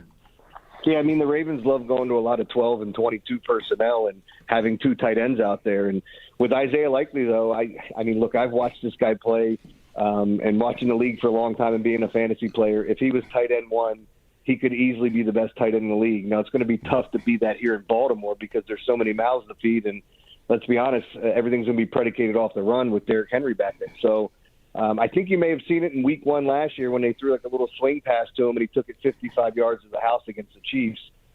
He's one of those guys that's freak of nature. I think like Darren Waller type. He can run over you and he can run by you. So I do feel like if he gets that tight end 1 opportunity, that it's a guy that could put up big-time numbers. But he is expected to miss this game, right? And I mean, he tweeted out something that was weird, some sort of a stopwatch picture. I don't know what the hell it was about, but all these guys are being very vague on social media, right. And everybody's like, is he playing or not? But he was out on the field today, but he wasn't practicing. Okay. The other injury that I think is notable, I don't know, this might be the first time I've ever asked a guest like you, Jeremy, about a fullback. But Ricard is such a weapon and such a unique player and gives them so much variety formationally. And he's nursing something. Do you think he goes? Yeah, I mean, they're saying it's this whole thing where they're very secretive with injuries and calling it like a soft tissue issue. So in my mind, that probably means hamstring or quad or calf or something. But they haven't really come out and said what it was. And you're right. So they do have options. We actually had the question this week, would it be worse if they're missing Jair Alexander or Patrick Ricard? And a lot of us felt Ricard. There is a kid on the practice squad they could call up, but it's very hard to replace the production that guy brings. I mean, he literally, when he got in the league, was playing defensive tackle and playing fullback / tight end. So, and he just loves pancaking guys on the other side, and he just eats it up. So he's one of those guys that you come from a blue-collar city, you're going to fall in love with him. So I don't know if he's going to go, but he did not practice. With Jeremy Kahn, so if this is a different, I'm not sure this is a necessarily different answer than talking about the team at large, but Lamar Jackson and Jeremy, the discourse around him after another great season, but the hiccups in the playoff loss, I mean, there used to be real skeptics about him, and that would frustrate me, and I'm not even there, but that would frustrate me to listen to. Has that completely dried up, or do those people cling to his mistakes? Well, there's still some people that are going to be stubborn, and you hear it here in Baltimore that, like, I don't like this style. I'd prefer a guy to sit back there, drop back 40 times, and throw the football. It was nice to hear that, like, Bill Polian apologized, saying that he would only draft him as a wide receiver, and after you win 2 MVPs, I guess that's what happens. But, you know, like, you look at a couple of the things of – you can understand why people initially weren't big on it. You were seeing some weird throwing motions, missing receivers, trying to get better at the deep ball. And it was almost like when Happy Gilmore learned how to putt. I mean, once he kind of got into rhythm and figured it out, he was going to be a problem. And he's one of the most – look, I was a Peyton Manning truther, and I see a lot of similarities in he can't win the big one type thing. Mm-hmm. And when you finally do, we'll see if you get credit for it, or did you beat a subpar team and nobody wants to say, hey, yeah, you finally won the Super Bowl. But he's got to get there at some point to solidify his career. Yeah, that's so true. Narratives are very sticky. Yeah, my experience talking about Peyton Manning in this room, Mike and I have been in here together for over 20 years, Jeremy, and so we ran really his whole career. After he beat the Colts beat the Patriots, and then they won the Super Bowl, the next year it felt like people still didn't think Peyton Manning could ever win the big game. It didn't happen. Like we reverted to, T. Martin won a national title at Tennessee and he couldn't. Like it just sticks to you. It just people don't want to let go. Yeah. And it's hard to get rid of it. Even when you Peyton Manning has a winning record against Tom Brady in the postseason. That may not mean much to people, but when you start throwing things around, it's like, yeah, I mean, I understand that things weren't great, but actually go watch the last 2 minutes of a lot of those playoff games and see the defense giving up, what was a game-winning drive beforehand. So there's a lot of things you can look at. And I'm not saying he's not devoid of blame, but sure. I hated seeing that, and I'm seeing it with Lamar now. Reminds me of golf almost. Where John Feinstein's book, The Majors, his first chapter is about how, winning one is great, but you really need to win two. And once you win two, and Manning eventually did win a second with Denver, but we were all sort of fixated on how bad he looked. Right. Like he was shot putting the football at that point. I think he had it behind his ear and just trying to get it in the field. It was about, for the first half or so of his career, it was about, well, actually, it's a team game, and then he wins on the heels of the Denver defense and, everything else that happened before that. Like, well, now we're just going to look at it from a different angle. We have kind of hopped all around here, Jeremy, but I want to hear you talk a little about the receiving core here. We covered the tight ends, and we know about Andrews, and likely he's not likely to play. Sorry, not trying to be cute, but what are we talking about at receiver here this year? And is there somebody ready to take a step? Yeah, I mean, look, Zay Flowers, he wasn't in the postseason game last year, and he's a guy that Lamar's kind of built a great rapport with. I do think you're going to see a heavy dose of Mark Andrews in this game.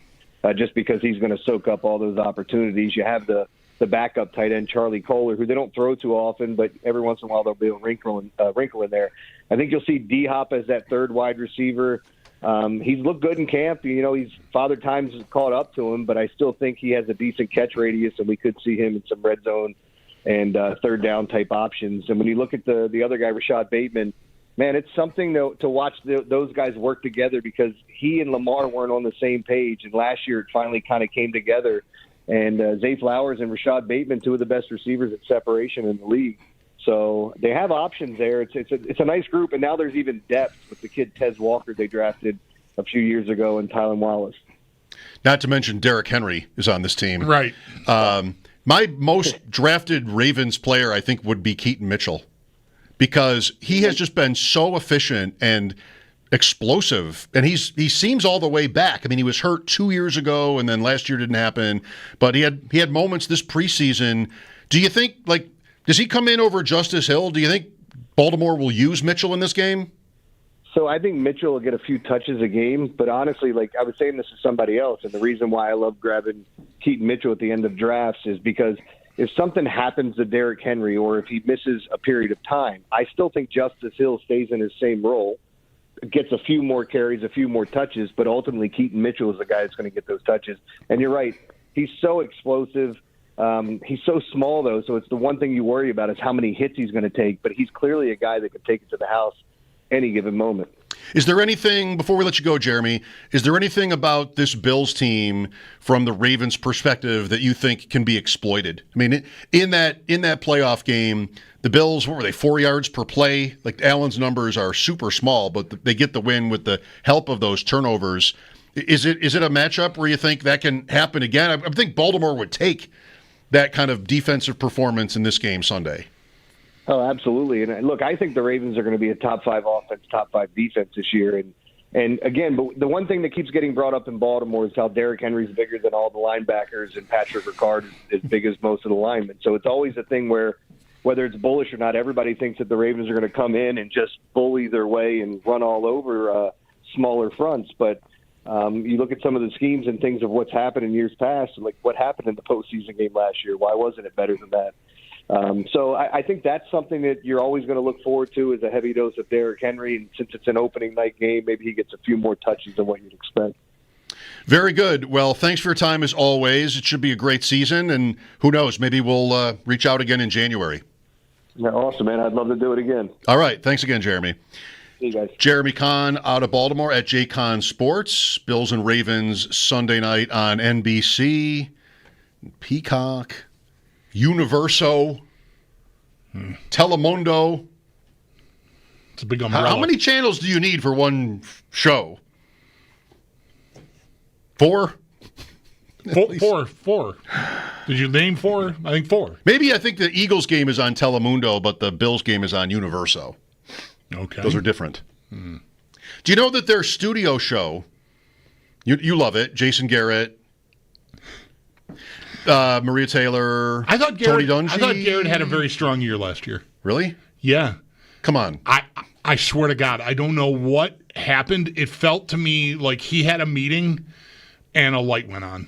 Wow, I'm going to have to watch for that. Yeah, he was a different human being. See, this is good back because end of last season. We're criticizing people for not changing their tune on Peyton Manning. And now, like, here's somebody you're showing, you're able to do that. I just thought he was way more personable and relatable late in the season last year on that show. This is more interesting than what I was going to say. I was going to say that, did you know those shows emanate from Stamford, Connecticut? They're not in New York. They used to be. I think I've heard them say something about that. Though they have a big New York backdrop. Yeah. But they're in Connecticut. A lot of that. Yeah. That's New York kind of outreach into Stamford. It's the metro area. I saw Andy Pettit out in Stamford one night. Oh, I guess this is New York, I guess. I'm still there. I thought I'd driven an hour east, but whatever. I do watch that show every Sunday. Every time, like the 4:00 games end, and Red Zone goes dark. Like, okay, I'm heading over there. I'll head over there, but I won't sit down and watch it. This is when I get my steps in on a Sunday. Sure. Well, yeah. I mean, I'm not sitting there with my only chance. I'm not like Howard Simon with a yellow legal pad taking notes or anything. But it's on, and I'm also in and out making dinner or whatever. But it keeps me company. Shots fired. Does anybody still say shots fired? 803-0550. Sal at 5. Bills and Ravens Sunday night. What do you expect? Mike Schopp and the Bulldog here, WGR. Most days I'll have one or the other here beside me. and I rarely finish it. I've got water too. So almost every day I take it home like this, like a quarter of it left or something? Yeah. Yeah. And then what do you do with it? Well, then I have the bright idea when I get home to leave it in the car. Oh, that's because good, I'm not going to. I got other water or cocktail or beer inside, so I don't need to take it inside. And I think it's that it's been in the car for 12 hours, just getting hot. Right. Let's say 22 hours. Okay. From leaving here yesterday to 20 minutes ago. Oh, really? You just went out? I went and got it.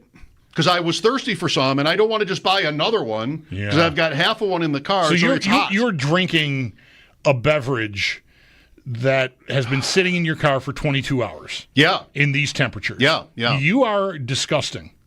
Really? Yeah. I don't know how you are belting that down. It's good. Even though it's warm, it's good. I feel like that would my throat would. I would want my throat to repel that. Get out of here! Hang on, let me reverse it. Just get out of here. Let me throw it up. I can't even. Oh, let me get off camera so I can. I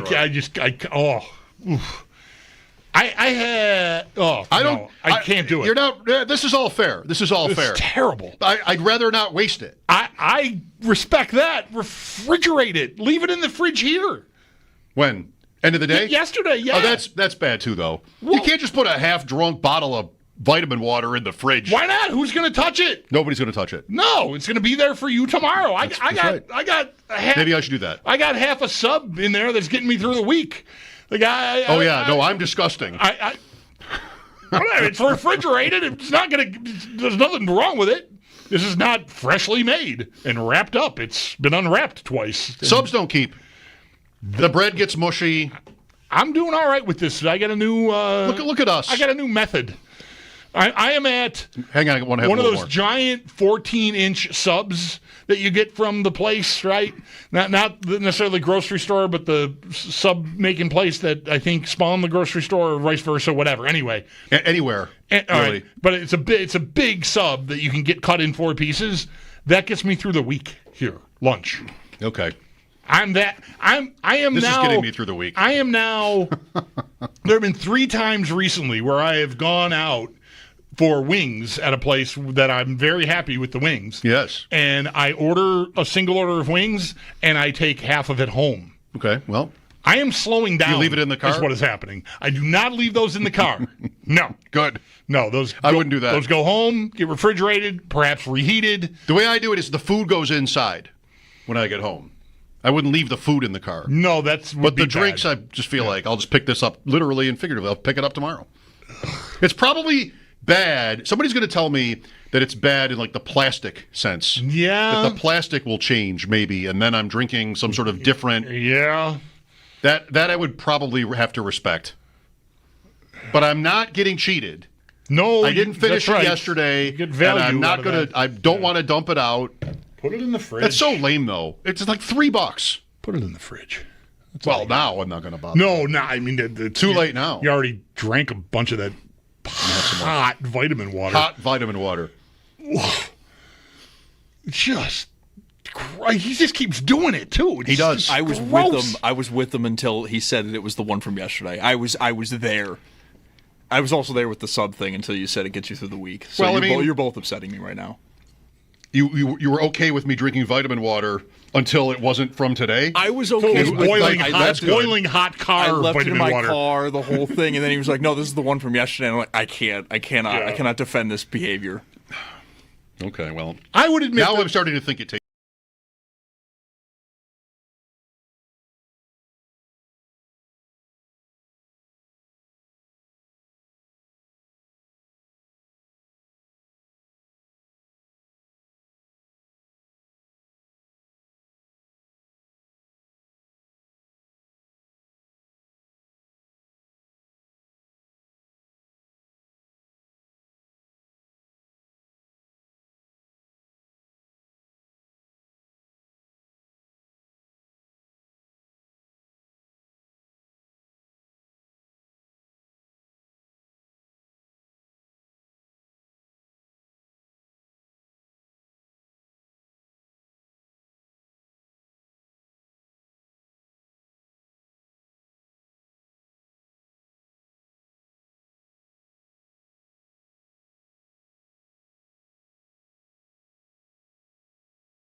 Of the season is out, and groin injuries are the name of the game. No player has been ruled out for Sunday night, but cornerback Trey White did not practice, and then 3 players were limited. Wide receiver Keon Coleman, cornerback Christian Benford, and kicker Tyler Bass. And again, all of that was groin injuries. Bass, though, also has been listed with a left hip designation. And good news, though, for wide receiver Khalil Shakir. He was a full participant. He's been dealing with a high ankle sprain. And the Barnes Firm Injury Report, it is brought to you by the Barnes Firm. Injured? For help, call 1-800-8-MILLION. We'll get more from practice when Sal Capaccio joins the show in just about a half hour at 5 p.m.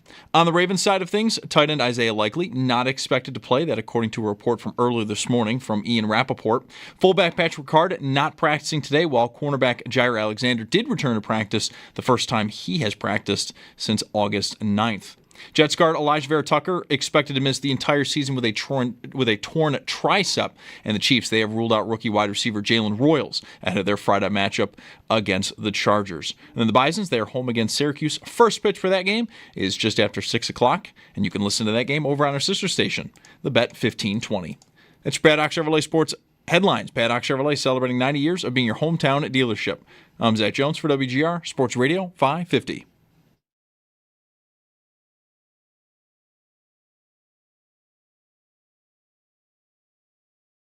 Cole, like I mentioned before, is continuing to grow, and, we see growth every day. He goes through new experiences, and then playing with T-Rap back there in the tandem that you have to be and become is important, and you learn from each other. Obviously, Cole learning probably a little bit more from T-Rap than the other way around, but that's an important duo, and they have to form their own identity. Sean McDermott earlier today, the Bills faced the Ravens to open the 2025 season Sunday night on Universo, among other channels. I might just watch it on Universo. One of the Sunday night games in the last while, I did watch on a Spanish-speaking station in non-high definition because there was some sort of a contract dispute. Oh. DirecTV, Channel 2, or NBC, I don't know. Like it was not Pittsburgh. You didn't have the game in the normal place. Right. Home Pittsburgh. And I watched it on Universo, maybe, or Telemundo. What? I don't know the difference. One of those. It ended in an O.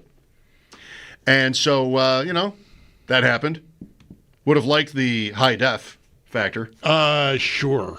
Did you hear? Hard to even imagine watching a sporting event in like regular definition television. Can you believe we ever did? I can't. No, actually, I find it hard to believe. Can you believe we ever had to take that little dial when it was only kind of coming in and just right? To try to get the lines to go away? Just right. Last week, I had some fun with NBC sending out a press release about this is the 20th season of their Sunday Night Football package. And they sent out all kinds of stats. Okay, you love that. I love that. And it turns out that the team with the best winning percentage on Sunday Night Football since 2006 when NBC bought it is the Bills. 9-3. All right. Does that surprise you? It surprises me that someone hasn't done more than that because the Bills got a late start. Like they really didn't start getting on that program until 2020. So it says a lot that they've had 12 games. I know they're not all since then. There was the one with but it's one of the 3. The Patriots. They're all but 2. Right. What is the other one? 19 at Pittsburgh. Oh, 19 at Pittsburgh. Okay. Which was such a great night. Because my Al Michaels fixation, it wasn't in Buffalo, but it was close. He was doing a Bills game on NBC. Was it not flexed in, that game in Pittsburgh? Maybe? I think it was. And we played a highlight the next day from that Bills win in Pittsburgh, and it was Al Michaels calling the touchdown pass to Tyler Kroft. And I may never forget that. I might always hear his voice announcing Tyler Kroft scoring a touchdown for the Bills in that game. Devlin Hodges. They had to beat Devlin Hodges to do it, but they did. the Pittsburgh starting quarterback. Devlin Hodges. 9-3. Not Devin, Devlin. Okay. Devlin. All Duck right. Hodges. It includes the 07 beating by the Patriots, one. Mm-hmm. The Bengals loss 2 years ago on Sunday night. Right. And the Ravens last year in week 4. But they have 7 Sunday night wins. And the Rams win on the Thursday night opener, which counts. Mm-hmm. And the New Orleans Thanksgiving win. Well, that was also which also NBC would night. count. Yeah. NBC. All right. 9-3. Best in the league. Yeah, I'm just surprised, like Pittsburgh or Dallas or somebody that was on 3 times a year at least for the entirety of Sunday Night Football existing doesn't have, a better record. Dallas's problem is having been on 61 times versus our 12. Right. I think that hurts them. But so I want to make sure I got this straight. 9-3 is the best winning percentage? Yes. It's not the most 750. wins. No. It's not the most wins, right? Okay. Just because I'm best rate. I'm sort of tangling myself up there. I'm taking a different path. 9-3. Okay. All right. Gotcha. That will deal. change on Sunday. Did you see the news today that the Red Zone channel is going to feature commercials for the first time ever? I did.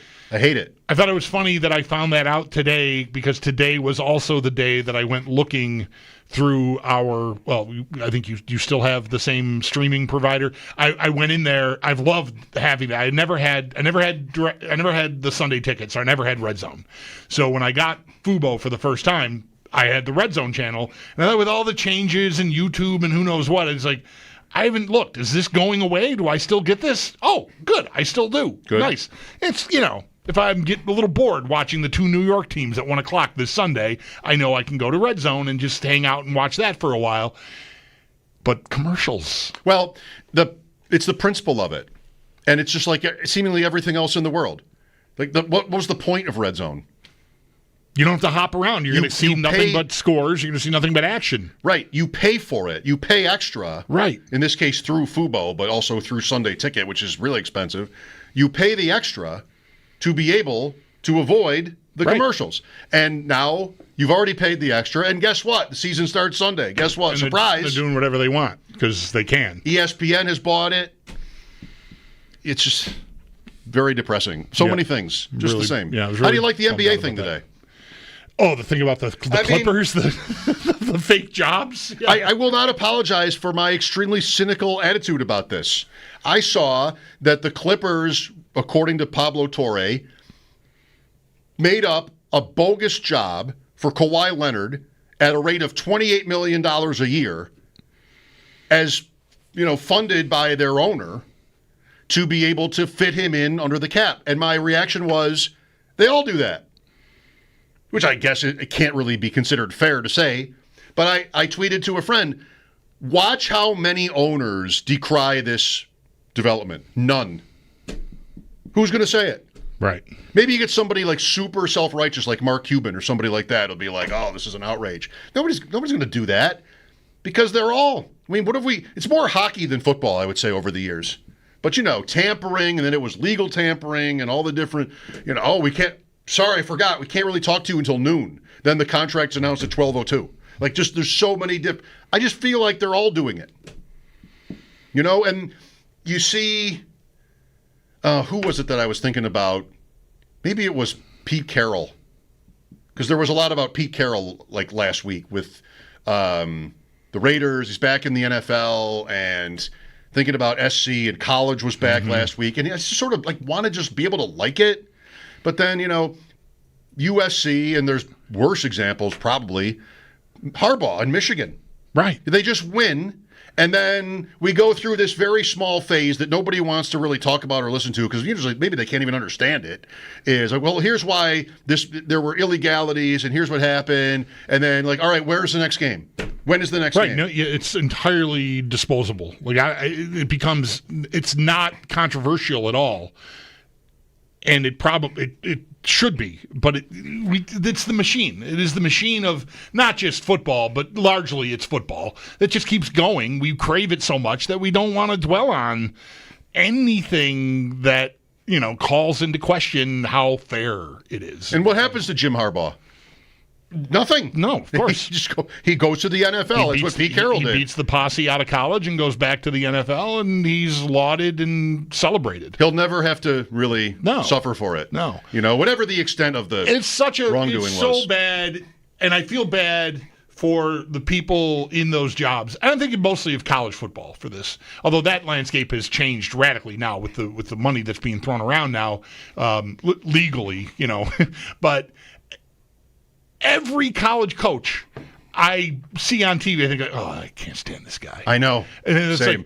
like, I can't stand this guy. Dabo Sweeney against Brian Kelly. Oh my God, shoot me in the face. I can't get a side here. Thank God for gambling. I don't know what to do. I despise both of these people. I don't know them at all. They've had moments in front of microphones that have made me think, I don't like you. I don't like the way Brian Kelly with the fake Southern accent when he first got to LSU was one of the most embarrassing things that's ever happened in humankind. And it's 3 years later, and he's still coaching LSU, and they won, so everything's great. But oh my God, it was a clown show when he got there. What are you doing? And I realize there's a lot more that goes into molding the lives of these young people that the coaches are responsible for. But you show up in Baton Rouge and start talking like you grew up on the bayou, you sound like an idiot. Yeah, I'm the same way. Sorry, I'm jumping around here, but the college coach, the figure. I don't even like my team's coach. Stop dyeing your beard.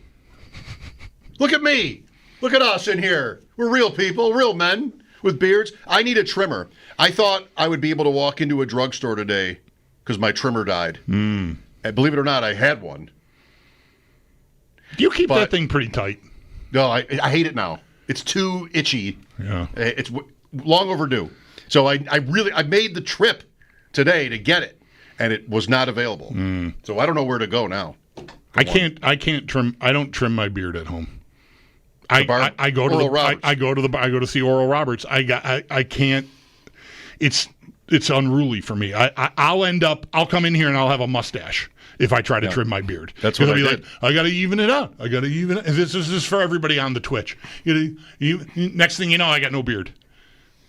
That's what would happen if I started trimming my beard, because I'd be like, it's not symmetrical. A little more. Ow. Ugh. I can probably go to a big store. They would have these things. Like $30-$40. Probably, yeah. I'm gonna have to do it because this is not happening. I got one that I never use. Could you use another man's beard trimmer? I don't think so. Like bathing suits. I know what I could do: shaving cream, razor. Take it down to the wood. All right, got to trim it first. Yeah. I can't do that from here. Yeah, no. I'm just going to have to live with it until I trim it first. All right, got around a little bit. Sal Capaccio at 5. Mike Schopp and the Bulldog, WGR.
I like this gold shield Josh Allen will get to wear on his jersey this year. That's pretty great. Nice little touch. The MVP and the other award winners from last year, their NFL shield and the collar of their jersey there will be have a gold background. Right. We got offensive and defensive players of the year, and then the offensive and defensive rookies of the year are the 5 people, including Allen. So those 4 plus Allen are the 5. Very cool. Yeah. I've been having a lot of fun with a thought experiment that I heard Steve Palazzolo and Sam Monson talk about on their show the other day. So, offensive rookie of the year, defensive rookie of the year. Let's say Ashton Genty crushes. 1,512. Raiders are good. I mean, a great rookie running back season.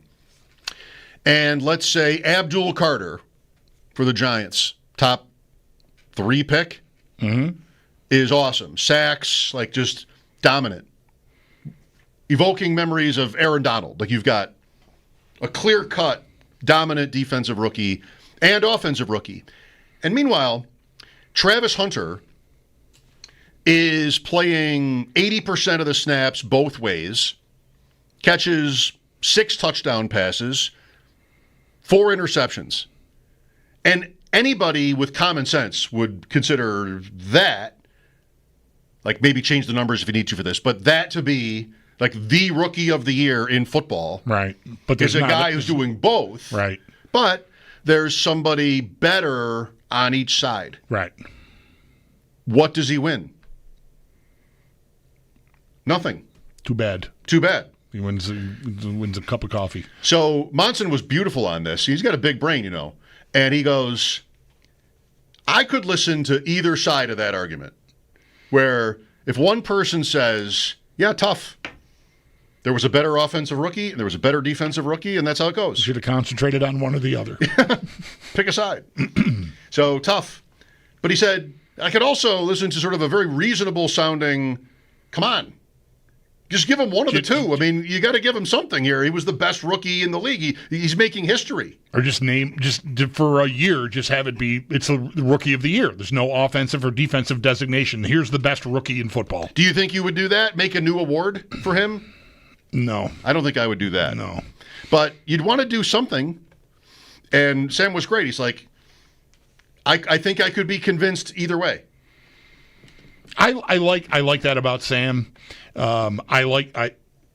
I've said for years I'm open to being wrong about everything. Convince me, whatever. I'm in here 20 hours a week saying things that I believe. I don't know or think that I'm right all the time, certainly, but I think if there's a better offensive rookie and a better defensive rookie, my default setting would be too bad. You're out of luck. We're not changing anything. Yeah, you're doing something unprecedented, and it's incredible, or almost unprecedented. Whatever. It's fantastic. It's a great achievement. I can't give you an award. That's how it goes. That's how it goes. He's given the defensive rookie of the year because he's just a little bit more of an impact player on defense than offense, and Abdul Carter somewhere is saying to himself, I wish I should have gone out for some passes. I should have. Right. Hand me the ball and some goal line. Yeah, give me the ball. Right. Then I would have had a look at this thing. Sal Capaccio next. Keon Coleman on the injury report today. Bills and Ravens Sunday night. Mike Schopp and the Bulldog here, WGR.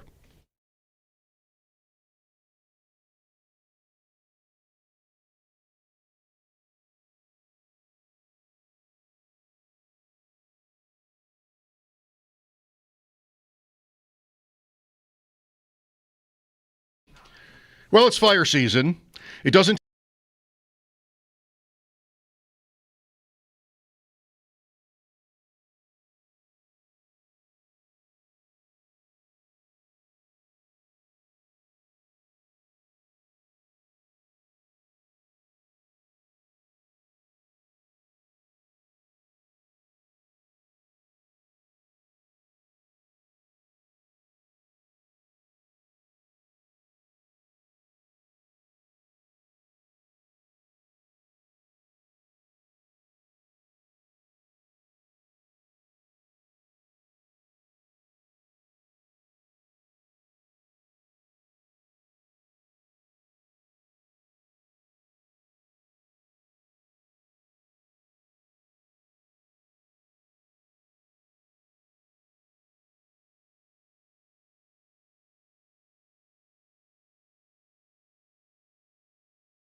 we've been living in sin so long, all the feels are gone. Fella stopped me on the street last night, said everything's alright. Roller coaster, make it through the day upright. It seems your meal ticket is gone, but life goes on. I could never imagine something better. Yeah, right. Now you're cooking on high heat in the middle of the street. Roller coaster, take me to a better time. Let's go.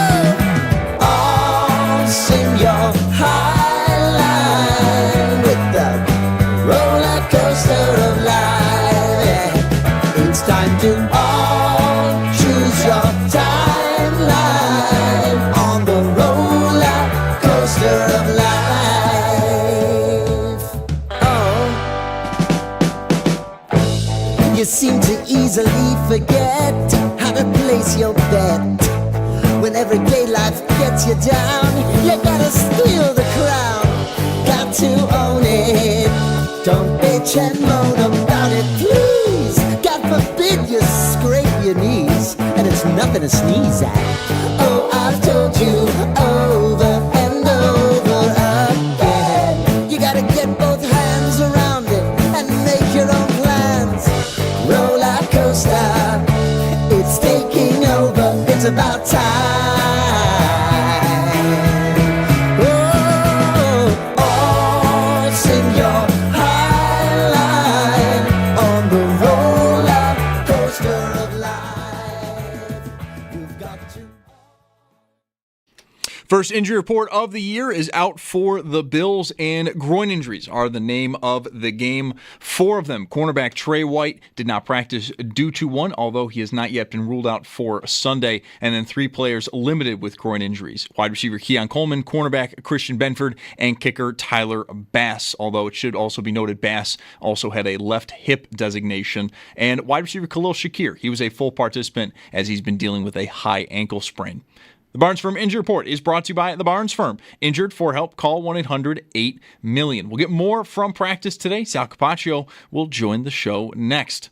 On the Ravens side of things, tight end Isaiah Likely not expected to play this weekend, according to a report from Ian Rappaport. Fullback Patrick Ricard did not practice today, while cornerback Jair Alexander did return to the practice field, the first time doing so since August 9th. Jets guard Elijah Vera Tucker is expected to miss the entire season with a torn tricep, and the Chiefs, they have ruled out rookie wide receiver Jalen Royals ahead of their Friday matchup against the Chargers. Bison's at home tonight against Syracuse. First pitch just after 6 o'clock. That game can be heard on our sister station, the Bet 1520. The Mets did fall to Detroit today, 6-2. Jays at Reds. That game will get going at 6:40, while the Yankees, they're also on the road in Houston to take on the Astros just after 8 o'clock. That's your Paddock Chevrolet Sports Update. Paddock Chevrolet celebrating 90 years of being your hometown dealership. I'm Zach Jones for WGR Sports Radio 550.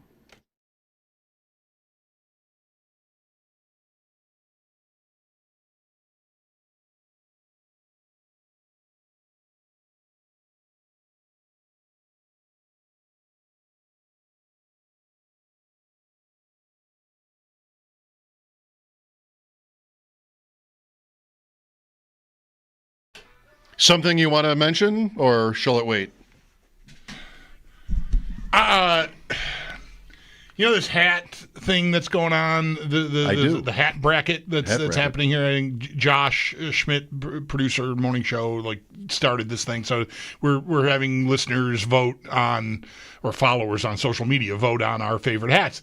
And one of my hats that's entered, it's white. And I wear it golfing, and it just gets my hands it gets really dirty, and so I just ordered a little hat rack for the dishwasher. Dishwasher. That's a way to safely wash a baseball cap. Is you put it in it's got a form-fitting bottom, and then it closes over the top, and it protects the hat from being damaged in the dishwasher. And you got to make sure you don't use, detergents that are too heavy. I don't know. I got to do a little more research. Not hat friendly. Yeah, right. And so I completed during the break. I did this, right. Big box store. And the final confirmation comes up, and it just said, "It's time to get excited. Your order's on the way." Oh, no kidding. Like, I ordered a rack to wash a baseball cap in a dishwasher. I mean, I'm going to be glad to have. I hope it works. Here we go. I hope it works. But like, it's time to get excited. Your order's on the way. Everything's the worst. Sal Capaccio on the Western Hotline. Sal, do you wash your hats? Oh, you know what? It's really funny you say that. I really don't. I don't wear caps very often. But apparently Yana just bought something, and I don't know what this looks like. She just told me Max has a cap that he's been wearing at baseball for a while, and it's dirty. And she said, "Oh, I just bought something to wash caps with." Like apparently you put the cap inside something and wash it in the dishwasher. The same thing. She bought something recently that we put our sneakers in, and instead of putting the sneakers just in the washer, you put them in this bag and it closes up. And it's just got these, like, I don't know what you call them, like fluffy things on it, and washes the sneakers without making them super wet inside. Really cool. Washing machine, though, that sounds normal. Right. Dishwasher. Yeah. This is what I was tipped off about this because I might have said something about this white hat getting dirty, and I don't want to just buy a new one. But I'm a little. Makes sense that you'd want to wash them. Yeah, and I've scrubbed it. I've used like dish detergent and a scrub brush and I've gotten decent results, but it's really tedious. Yeah. And it's like, all right, well, somebody told me about this hat rack dishwasher idea, so I'm going to take it for a spin, and if it destroys my hat, you'll hear all about it. You're going to take it for a spin cycle. Yeah. Got it. All right, Sal. So we've got injury news today. We've been waiting forever. Trey White not practicing, groin injury. So we have some clarity, I suppose, on his status. Yeah, that's right. It is officially a groin injury for Tre'Davious White. Also a groin injury for Christian Benford. So they're both listed with groin injuries. The difference is Tre'Davious White did not practice today. Christian Benford did practice on a limited basis. And then we had Keon Coleman show up on the practice report with a groin injury. I will say, though, guys, I was out there all day. I mean, Keon Coleman practiced. I saw him afterwards in the field house walking around. So, I mean, hopefully, it was just something that they wanted to back off him today. All right. So tomorrow would be the key day to look there. But tomorrow's also the key day for Tre'Davious White. Sean McDermott did not rule him out for the game on Sunday night. But tomorrow's the big day. If he doesn't practice tomorrow, I think that's not a good sign, obviously, for his availability. If he does practice in some capacity tomorrow, we'll still be wondering, what his status is. How much reading between the lines are you comfortable doing about how he sounds about these people, right, to varying degrees? Like, I felt like maybe Benford, they were just being really careful, and he did do more, he did something today, but I'm a little freaked out that he's even at a limited stage, and of course, Tre'Davious White not there at all. I mean, I don't know, Sal. They could get pretty thin against a team that you don't want to be thin against. No doubt, but I agree with you that it sounded more like, hey, I mean, I was out there today, and Benford seemed like, to me, it wasn't, I don't know what he's not doing, you know what I mean, in the reps once we leave. But, I mean, I have video of him, and he's moving around, and he's doing, pre-practice drills and positional drills. So I think that, to me, is a good sign. So I wouldn't worry too much about that right now, but sure enough, if it's, we get later in the week and he's still there, we'll find out Friday. Sean will do his first radio interview with me on the Extra Point Show Friday that he does every week and does a injury report right there. That being said, I think it's trending well for Khalil Shakir. He was a full participant, so obviously that's the case. As I said, Keon Coleman's on the report, but kind of saw him there and, even after practice, so that didn't seem like anything necessarily. Tyler Bass still dealing with the left hip and groin, the pelvic area. That's still a little concerning, but they haven't signed a kicker. And then we know Dwayne Carter's not going to play. He is on the injury report because he is still an active player, which we can talk about all those, roster technicalities in a minute if you want. But Tre'Davious White's the one that I would be most concerned about, obviously. He's the only one in this entire list who did not practice today that, other than Dwayne Carter, who we know is out. Right, and this goes back almost 2 weeks now. Before the trip to Tampa was the Trey White practice injury. Didn't know what he was dealing with. We knew that they didn't put him on IR or anything, which seemed like at least somewhat of a good sign. It's the same question, Sal. Like, what do the Bills do without him if they don't have him back? And if you haven't said so, what would be your I don't know. I don't want to say guess, but it's a groin. It's 2 weeks. He didn't go to IR. I guess we don't know. It's probably not even worth guessing at whether he'll make it for Sunday. Well, first of all, let's just say because he didn't go on IR, I think that's a sign of confidence that he'll be back at some point in the next few weeks. That might not do anything for Sunday, but at least we know that it's not anything super long-term, which is good news. When it comes to Sunday, I think you could do it a couple different ways here, guys. Really, I think there's 3 options. You have Jamarcus Ingram, who's been in the system for 4 years now. You have Dorian Strong, who they drafted as a rookie. Christian Benford started as a 6th-round rookie the first year. And you have Dane Jackson, who you could elevate from the practice squad to start. You could also elevate Dane as an insurance and still start one of the other guys. And I do think it's a very interesting call if you want to go with either Ingram or Strong, because they could very well feel one is better than the other and just say, we're putting him there. They could also say, look, we need Jamarcus Ingram to be able to play different roles for us. He plays inside and outside, dime safety. He could do a lot of things that we kind of need to, if we need him for that, we got to have him available, and he's got to work there and learn that all week. Whereas Dorian Strong, you give him one thing to work on all week, right? He's a rookie, outside corner. This is your guy. This is where you line up. Go do it. I wouldn't be surprised if that's the case either. What is Strong's... Like, what's his game? Strong suit? Like, yeah, sorry. I was walking into that and trying to duck it. Hey. But, what's his game? I mean, he came up, through the spring and into the summer now and then. And it was interesting. I'm trying to remember who. I think it was maybe Matt Perino a couple weeks ago I talked to on a day Mike was away. And said, I'm one of the few in Bill's, on the beat here that hasn't really seen it from Dorian Strong. I think it was Matt that said that. So, but mostly it's been positive reviews. What's his game, Sal? What is he, if he plays, what are his best features and what are his weaknesses? It's going to sound funny because you just said it, but it's true. He's strong. He's physical. It's what he is. I mean, it's funny. Jamarcus Ingram actually said that to us today, too, by the way. You guys have it. Maybe Zach can play the clip later, because I asked Jamarcus Ingram, what have you seen from Dorian Strong? And he said, his name's Strong and he is strong. That's what he said. And he's physical. He's a physical player. He's, if you could draw a picture of what an NFL corner should look like, or, figure it in your mind, and this is the guy. Guys, he's a little taller. He's not super tall. He's long. And he's well built, right? I mean, he's a little bit on the thinner side, but he's well built. And by the way, background on that is his dad is a professional bodybuilder and professional weightlifter. So he knows his way around a weight room, right? He knows what this is all about, and being ready to, go play in an NFL game and being physical and able to handle that part of it. So I think that's the big part of his game.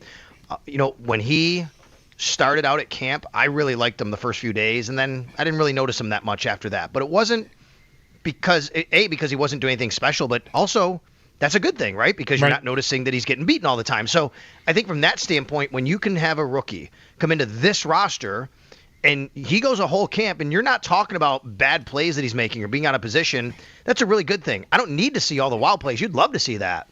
But I think that speaks volumes to what they might feel about him and his ability to maybe at least step in and play a role that they could be comfortable with. Yeah, of course they can be wrong about this stuff just like anyone can, but I wonder if they're not feeling the need to go out and get someone, Rasul Douglas, who I know has signed, Stephon Gilmore, whatever, someone, a name that you would recognize and go okay, well, at least we got a veteran there, might be an indication that they think this kid, if he has to do it, can do it. I would say that's probably correct. No doubt they could do it that way, and they could think that, and I wouldn't doubt it. Getting somebody like Rasul Douglas, obviously he knows the system. You go out and get somebody who also doesn't know the system, that's a little different. That's a little more time. This kid's been here since the draft, rookie mini camp, OTAs, mini camp, training camp, all of that.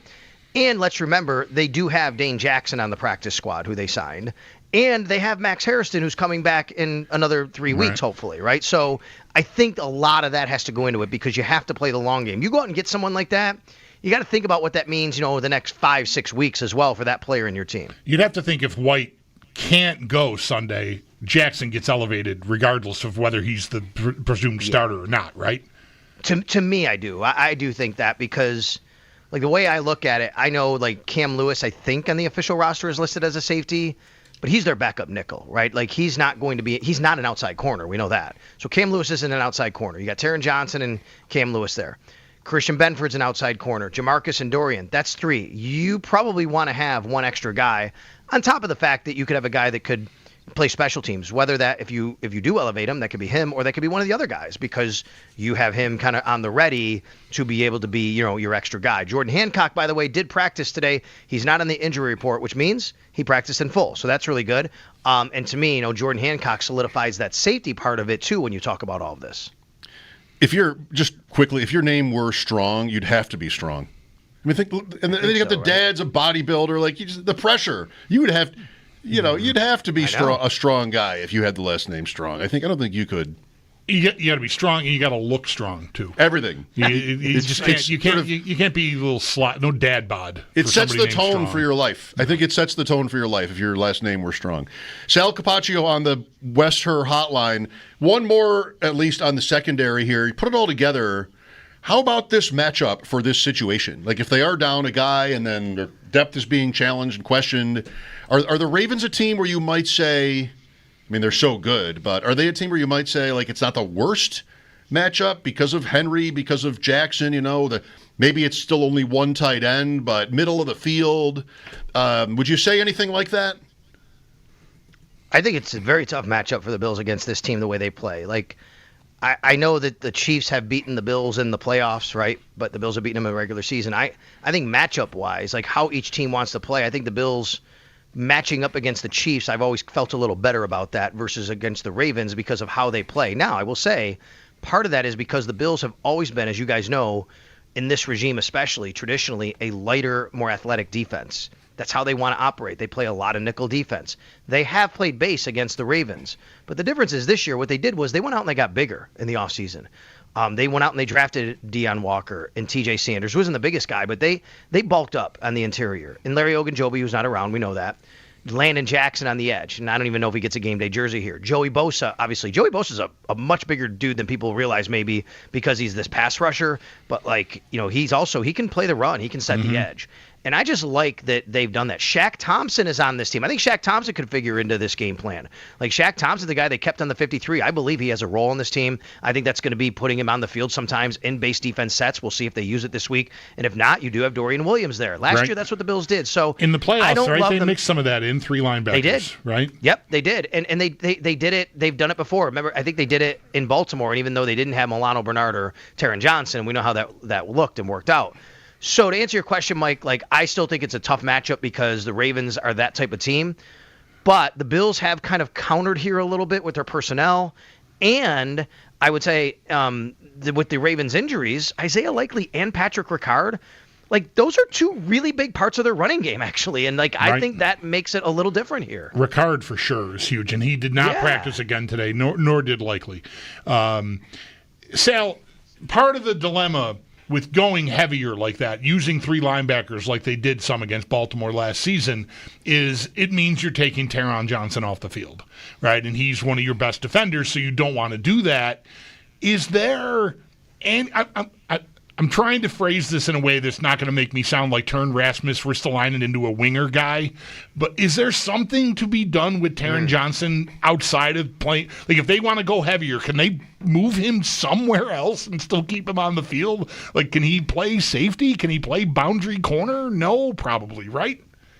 Not really. I mean, I would say it this way, Bulldog. Would I put it past Taron Johnson to be able to do those things? No. If you said to Taron Johnson, go play safety, he's going to go do it. If you said go play boundary corner, he's going to do it. It's not what he's trained to do. There's just other guys who are better at it. There's guys that have been watching film all week. They're ready to go do that. They understand the markings on the field, the boundary type of things, their run fits. It's so different. I think for a guy like Taron, I think safety would fit more than corner because of run fits, because he's in the middle of the field. Right? He understands what he's looking at from tackle to tackle a lot more than versus being on the boundary. And it is tough. Listen, I've had this discussion with Bobby Babich. He's right there with you, which is, we know. That's tough for us to say, let's take Taron off the field. But unfortunately, that's just kind of the reality of what you have to do when you want to go base sometimes.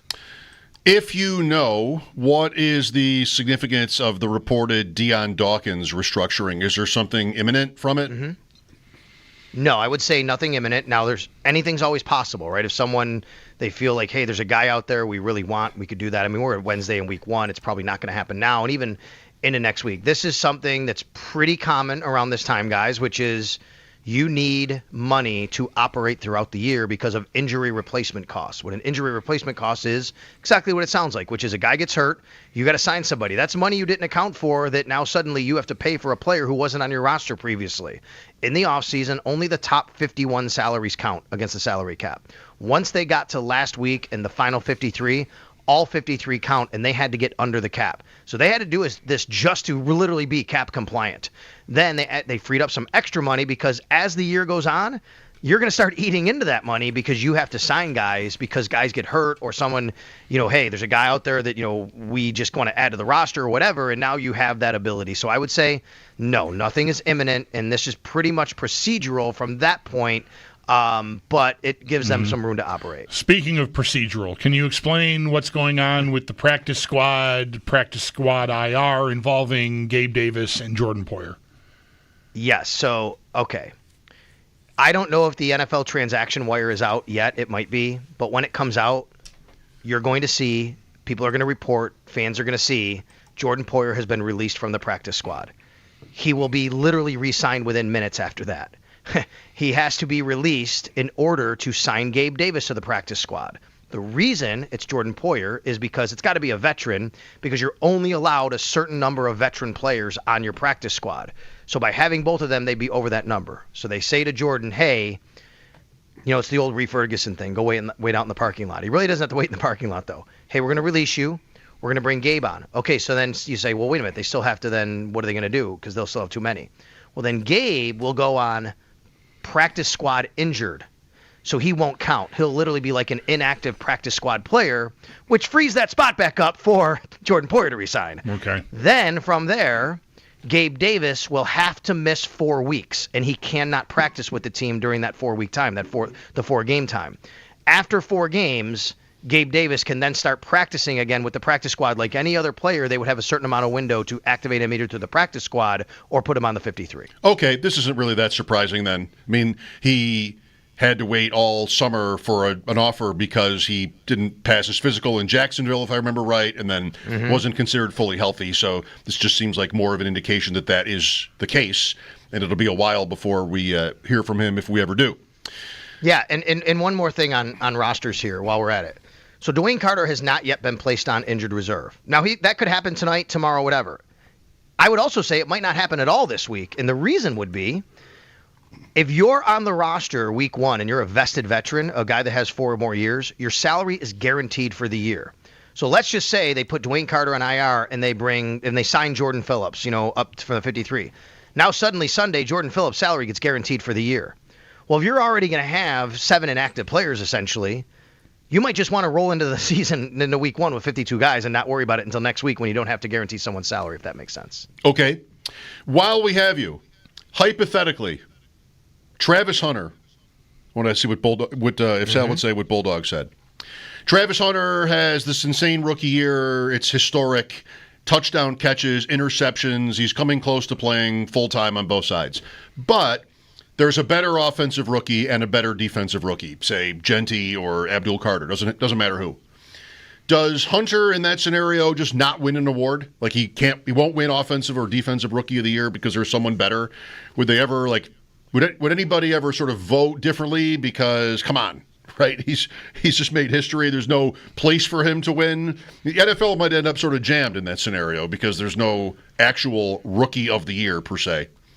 Okay, so there's, 50 voters, I think? I do not have a vote. I did not hear what Bulldog said on this. If I'm voting in that scenario, I'm not voting for Travis Hunter in either category. There are 2 separate awards. There's an offensive rookie of the year. Was he or was he not? No, he wasn't. Defensive rookie of the year. Was he or was he not? No, he wasn't. That's how I would vote. You wouldn't vote for him first in either category. Or you vote maybe second or down the line. But you're saying there's a guy better than him on offense and a guy better than him in defense, but he was awesome on both sides of the ball either way. Yeah. Right. Would I vote for him first? No, I would not. I would vote for the person I thought would deserve it on each side of the ball. I think we all would. How does it feel to do that, though? How would it feel to do that? Like, hey, these are the rules? Totally righteous. I would have no issue with it. I mean, that's, hey, if he devoted everything to offense, maybe he would have won the award, but that's not how his team decided to play him, right? So I wouldn't care. I mean, it's kind of similar to me. Like, there's probably guys that could win MVP at quarterback, but their team doesn't play a certain style or way, so they don't have the ability to win MVP, right? So, hey, that's just the way it goes. Saquon Barkley was an amazing, what he did last year.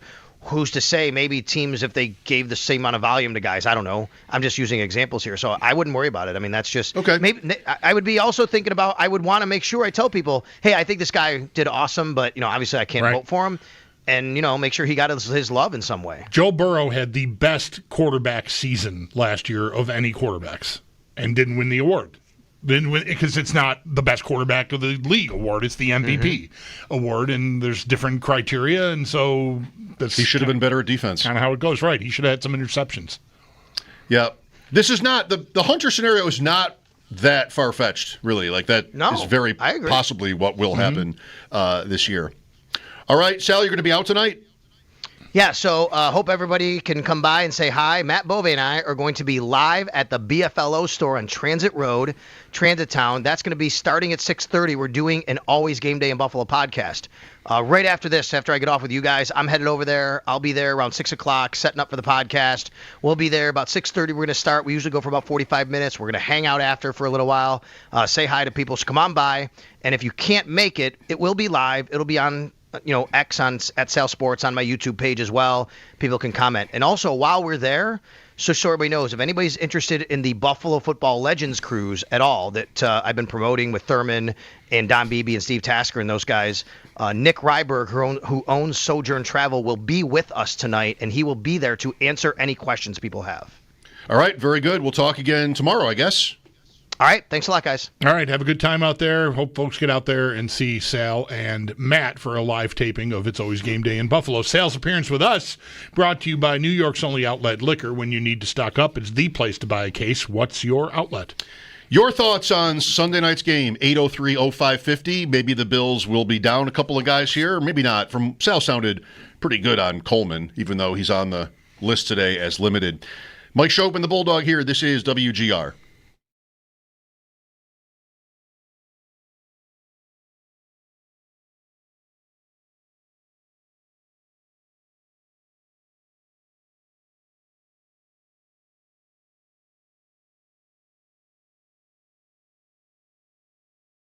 Folks, Bulldog here, letting you know that FanDuel is getting you ready for kickoff with an offer you won't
First injury report of the season for the Bills sees just Trey White missing practice today. It is due to a groin injury, and then 3 players were limited, also due to groin injuries. Wide receiver Keon Coleman, cornerback Christian Benford, and kicker Tyler Bass. It should be noted, though, for Bass, he also had a left hip designation. And then good news for wide receiver Khalil Shakir. He was a full participant as he's been dealing with a high ankle sprain. And the Barnes Firm Injury Report, it is brought to you by the Barnes Firm. Injured for help, call 1-800-8-MILLION.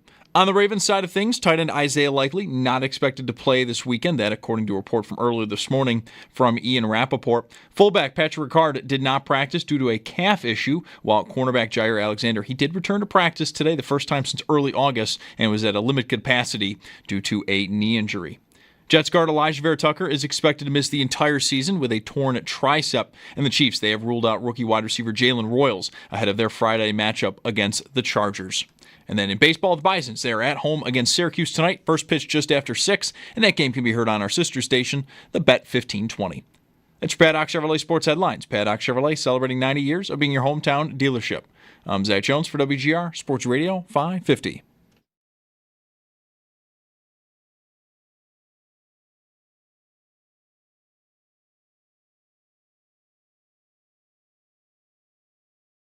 Outside, that changes anything that offense was capable of last year, just because you have more winners, whether they're matchup winners or whether they're just, hey, we're going to give you a chance winner. So those two guys, if they're really able to, 1, take a step forward in Keon, and 2, Palmer to just solidify himself, that's a big elevation in your pass game.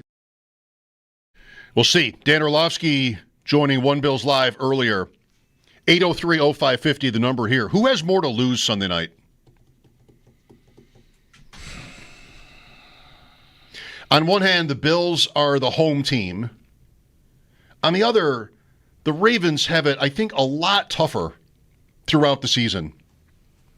If the Bills win Sunday, Jets, Dolphins, Saints, Patriots, Falcons, Panthers, they'll not look back. I mean, unless something goes sideways, they're not going to look back at Baltimore, at least until the middle of the season. Maybe it'll be Kansas City again or even someone else. But with that schedule, a win Sunday, and you are off to the races unless you get, picked off in a pretty big upset, at least before week 5. Right. Ravens at Buffalo, Cleveland, okay. Detroit on a Monday night, at the Chiefs, Houston, Rams, Bears, at Miami, at Minnesota. I wouldn't want to go to Minnesota. At Cleveland, Jets, Bengals. Haven't gotten to the Bengals yet. They'll play them twice. Bengals, Steelers. Haven't gotten to the Bengals or the Steelers yet, and it's November 30th. Wow. Bengals, Steelers, Bengals, Patriots, at Green Bay, at Pittsburgh. I mean, it sounds like for the first month to month and a half, 4 to 6 weeks or so, the Bills have, I think, a much easier time crawling out of the hole that 0-1 is, which is barely a hole. But, it's a team you want to have a leg up on if you can get it, obviously. So the stakes are very high. But I think the Bills have less to lose because of that. I mean, they are the home team, but both teams are living the same existence. And to an extent, Baltimore's got a little bit of what we had with the Chiefs until they beat them in the regular season. And now we I don't want to say we take it for granted. I'm never going to take them beating a team of that caliber for granted. But, we joke around. What did you say? Like, and wait till the Bills beat the Chiefs and feel nothing. One of your friends said that. Yes. Right? Stuck with me. It spoke to me. I think it speaks. It's loud. And I think a lot of fans, if they don't agree with it, they certainly can understand it and appreciate it. You have to choose to push back on, the regular season games don't matter if you but in theory I agree with that. I know it's not the ultimate goal, but the Ravens have that with the Bills in the playoffs anyway. It's not the regular season. They've handled the Bills fine in the regular season. They haven't always beat them, right? The Bills did win on a Poyer pick there a couple years ago, but I think Baltimore. I've alluded to it with a few of our guests already this week. I think I brought it up with Ross and I brought it up with Jeremy Kahn in the 4 o'clock hour today, that Baltimore seems to be really pouring. They've got vengeance on their minds here. And I don't know that that's the right headspace to be in starting a new season, right? That they think some wrong was wrought upon them by losing. I mean, they kicked the ball around the field like a bunch of chumps, and they lost. That's how it goes. Take care of the ball, you win the game. So I don't want to hear like you deserved better. I mean, the turnovers matter, and that's what cost them the game. So button yourselves up. I don't know. It sounds a little misplaced to me that they're as, oh, we gotta go. Yeah, it's September, dudes. Like, take it easy. So I think they're building it up in a way that makes it feel like it'll mean more to them. Either way, like if they win, they're going to be like, yeah, see, we told you we could do this. And I think if they lose, they've set themselves up to look like idiots because they're pouring a lot into it because of last year's playoff result. If they are. I've seen some comments. Jeremy Kahn said when I asked him, that's out there with them. Mm-hmm. They're talking about it. So that's enough for me. I believe it. Does it end up mattering? I don't know, but I think it feels bigger for their side than the Buffalo side to me. Well, I don't remember the Ravens being plagued by turnovers last season. I could look at their rankings, but the Bills, a big talking point for the Bills last year going into week 1 was cutting back on turnovers. And was it why they lost to Kansas City in the playoffs? Not exactly, if at all. But it was sort of part of Allen's reputation as a player, and they did that in spades. They were first in the league in fewest turnovers, and they were third in the league in most takeaways. So they accomplished that. I should know what Baltimore's ranking was in these areas last year, but the turnovers got them beat. In the playoffs, and for as well as they did defensively, they could not take the ball away. The Bills might have put it on the ground in that game. I'm not sure. I think they did. But they couldn't take it away. And it's so familiar to our lives so what do you really do about it? You're talking about emotions. That can be one thing. What do you really do to address that kind of a pitfall from your past? You basically end up playing, I think, more conservatively. It's not just picks; it's fumbles too. But it's a tough fix. There's a lot of luck in it, and I don't know exactly. Maybe a blitz more on defense or something to try to get more plays. It's obviously stupidly generalized, but I mean, I don't know. I don't know what you do as a team to repair that. Last year in that game, you've got a Jackson fumble after a bad snap. It's a sloppy play by him. Before that, you had a pick down the right sideline, whereas Rapp makes a great play on that ball, and there might have been a little miscommunication with, I think, maybe Bateman on that play. That happened. And then you have the Andrews fumble. That's bad, in the middle of the field as they're driving. Then, of course, the drop at the end. So, mistakes. But the schedule, I mean, I gave you Baltimore's. I think if I'm them, or if I'm me talking about them there, if they lose the game here, you gotta figure out how to get to the top of that division. That's maybe the ones. It's kind of a little much to say the one seed's out of reach after one game, but the two schedules are so different. Yeah, you're still going to have to find a way to manage that. If Baltimore loses this game, they're going to have to find a way to manage that schedule to the point where they can get to 6-2 or something still to be live for not just the division but the one seed. I think they would still be live there, depending obviously on what's going on around them, and they can't really control that beyond Sunday night. And then when they play the Chiefs, presuming that those three teams are the three that are duking it out at the top. And I hate not being able to find someone to wedge in there, but I really don't think there is somebody else, to take the place of one of these teams and knock somebody out of there. It's just been so many years in a row where the Chiefs, Ravens, and Bills are the three teams. The Bengals had a moment there, and we'll see if they can get enough right on defense to still be, a problem for Baltimore. But yeah, I mean, I think it's a tough. Whoever loses, you get a long season ahead of you, and there's a lot of football to be played, and a lot of twists and turns, and all of that, of course. But I just feel like Baltimore's poured more in. They play the NFC North. I mean, those are going to be such good games.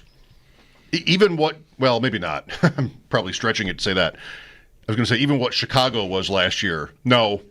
No, that wouldn't have been a tough game. No, they're going to have to be a lot better for it to be a tough game. But you could have 3 really strong teams on the NFC side and at least 2 on the AFC side. Maybe the Browns are bad, but that's 4 of your games. Same for the Bengals, same for the Steelers. You play all 4 of those teams, whereas the Bills play the NFC South, and that's nice. It is nice. I don't think Tampa and Atlanta are any picnic, but I also don't think they're the Lions or the Vikings. I think it's the easiest NFC division to play. Mm-hmm. Maybe not easier than the West. Yeah, that was last year. Yeah, not as easy as it has been. I think. I feel like we all, maybe a lot of people out there note. I think Tampa's been good for a few years here. Like they're not like just sort of a team that when they show up here and give the Bills a hard time, fans will be like, "What, Tampa's good?" Yeah, they're good. They're not great, but they're good. They're definitely not great. No. They've won that division 4 years in a row, which might come as a surprise. One of those years they did it with 8 wins. Right. Maybe last year 10. So it's not like they've had great records. Sort of ironically, their Super Bowl win was the last time they didn't win that division. Right. New Orleans did. But there's no question the Bills have the easier side with their division and this NFC crossover division, like you just said. What the Ravens have, that whole division, they got to deal with that. That's much harder playing those 4 teams than playing the 4 the Bills are going to play and then mixing the division. And I also don't think Cleveland's going to do anything at all. But that's it. I think Pittsburgh and Cincinnati are games that'll be tough games, and I don't think either the Dolphin or New England games or the Jet games are near as tough. I guess I should include that the Bills' one other NFC draw is Philadelphia. I just don't even really think about that game because it's so late. Like, I'm not anywhere close to sort of envisioning that game after Christmas, but that's the defending champs. And the Ravens version of that game is the Rams at home. Both the AFC teams will always be at home for those games this year. And, I mean, that's not on the same level. But Philadelphia is so late. Just feels like so many things could have happened by then that if that game is this week, it wouldn't be, I know. But if Philadelphia were this week, that'd be so hot. Like we're talking about Baltimore's just as good probably, but just talking about the Eagles all the time. Instead, week 17, who knows if it'll even matter? Right. That I didn't like the game being that late because of that point. I want that game to be important. Still, it could be more important being so late, but also not that important. If it goes the way last year went, where the 1 seed isn't available and the Bills clinch by, a week or 2 before Christmas, then you're looking at a scenario where that's not that juicy a game, probably. Yeah. There's still seedings or whatever, but the 1 seed is the thing. And I doubt going into that game, I mean, it'd be wonderful if they had that sewn up, but that would be asking a lot, I think. So the only scenario I think where that game really takes a hit is if the 1 seed is off the table. Then, at least from our end of it, we'll see, Philadelphia, what their stakes are, too. Eagles' final 3 games this year, Washington, Buffalo, Washington. We couldn't have used a NFC Championship rematch either right before Christmas. I mean, that would have been nice to fit into the middle of the schedule somewhere. You'd think, yeah. Man, who are the ad wizards? Commercials on Red Zone, flaws in the schedule, quote flaws. 803-0550 for your thoughts. Mike Schopp and the Bulldog here, WGR.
Mike Schopp and the Bulldog.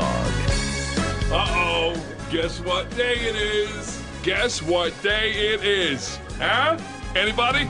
Monday, Tuesday, hump day is halfway. You want an update on the red zone ads?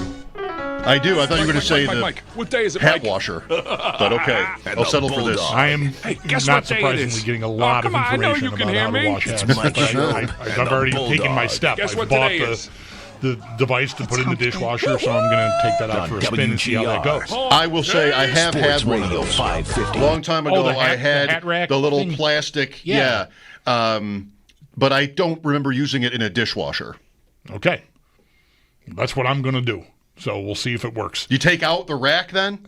No, I think you just set it on. You just set it in there. on the top rack where you would put like cups and glasses. I think. Yes. is what I would. Plastic containers, Right. Sure. Tupperware, whatnot, etc. things of that nature. So developing more on that developing situation when your purchase is on the way. Hooray! Celebrate it Wednesday, the next Wednesday. I'm being told. Anyway, exciting news. Yeah, I know. I can't wait. Exciting news. I bought a gas cap key for the boat because this gas cap that has like two little divots in it, and you can't really turn it by hand. You need this key, and we lost the key. So like Jer had been using like a pair of pliers he had on the boat to get the boat cap. I ordered those. Same message. Like, congratulations on your purchase. The fun is just beginning. I'm like, it's a hunk of misshapen metal to get a gas cap off a boat. Oh, my God. Anyway. There are so many things like that in life. Anyway, this is courtesy of Richard Deitch of The Athletic. Update from the NFL. The plan on ads on Red Zone.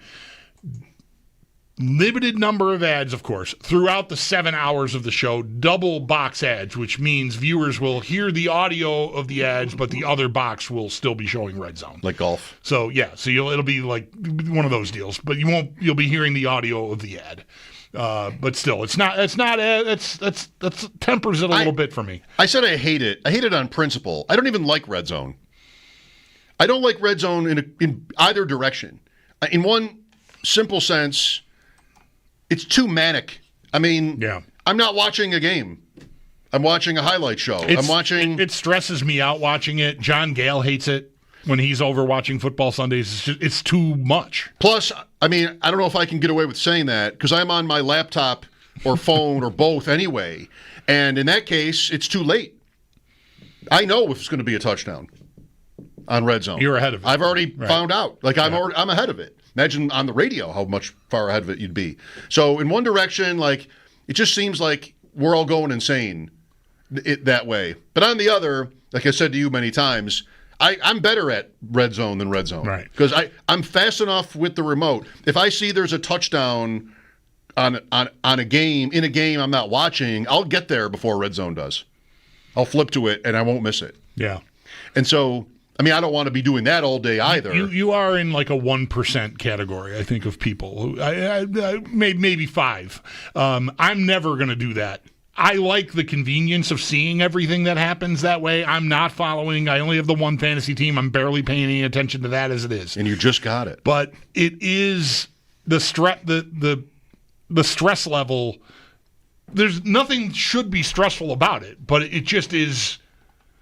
Sometimes the guy's talking and you can hear the announcers too, and like that audio is like that sort of stuff gives me stress.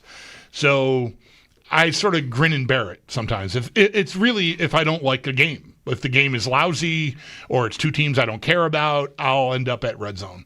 But it is stressful, like watching it. I know that going in, that it's going to annoy me.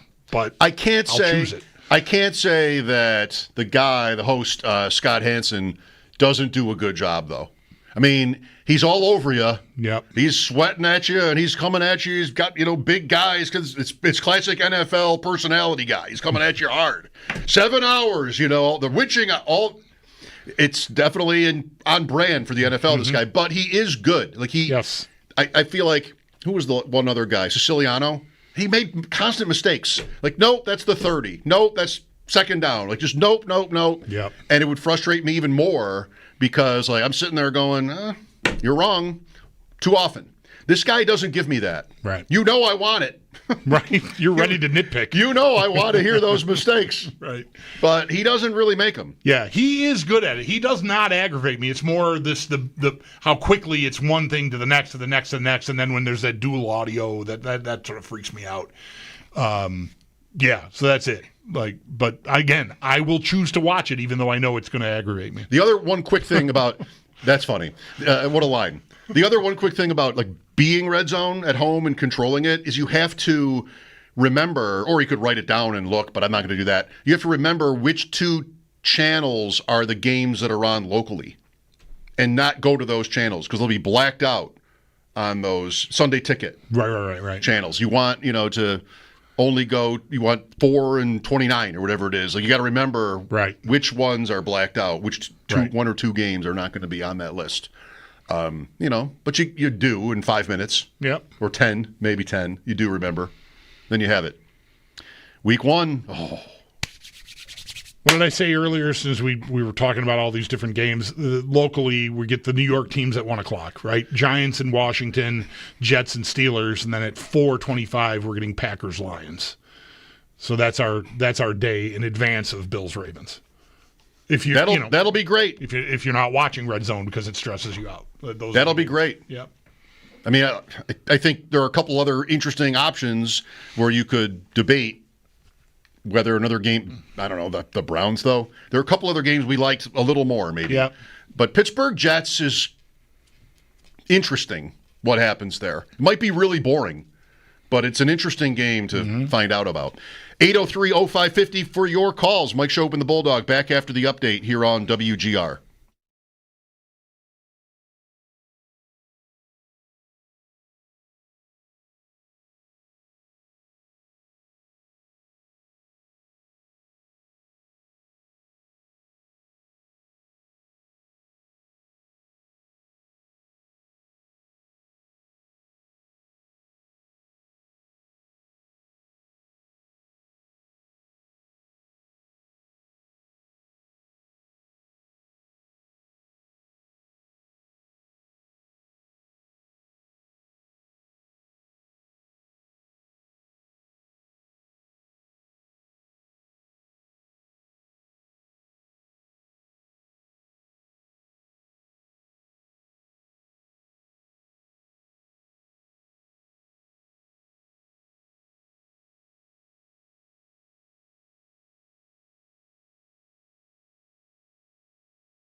First injury report of the season sees 3 players as limited: wide receiver Keon Coleman, cornerback Christian Benford, and kicker Tyler Bass. All were listed with groin injuries. Bass also was listed with a left hip issue. Cornerback Tre'Davious White, he did not practice today.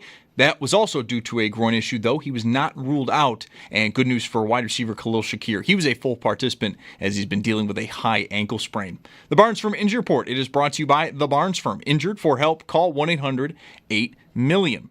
On the Ravens side of things, tight end Isaiah Likely not expected to play, according to a report from Ian Rappaport earlier this morning. And then from the official injury report, fullback Patrick Ricard not practicing due to a calf issue, while cornerback Jair Alexander did return to practice for the first time since early August, though in a limited capacity with a knee issue. Jets guard Elijah Vera Tucker expected to miss the entire season with a torn tricep. And the Chiefs, they have ruled out rookie wide receiver Jalen Royals ahead of their Friday night matchup against the LA Chargers. The Bisons are home against Syracuse. First pitch for that game just after 6 o'clock. Can be heard over on our sister station, The Bet 1520. And in the U.S. Open, it is now 2 American women who will be in the singles semifinals. Jessica Pegula did clinch her spot earlier this week. And then just moments ago, Amanda Anisimova clinched hers with a win over Iga Swiatek. Anisimova's opponent is to be determined. That's your Paddock Chevrolet Sports Update. Paddock Chevrolet celebrating 90 years of being your hometown dealership. I'm Zach Jones for WGR Sports Radio 550.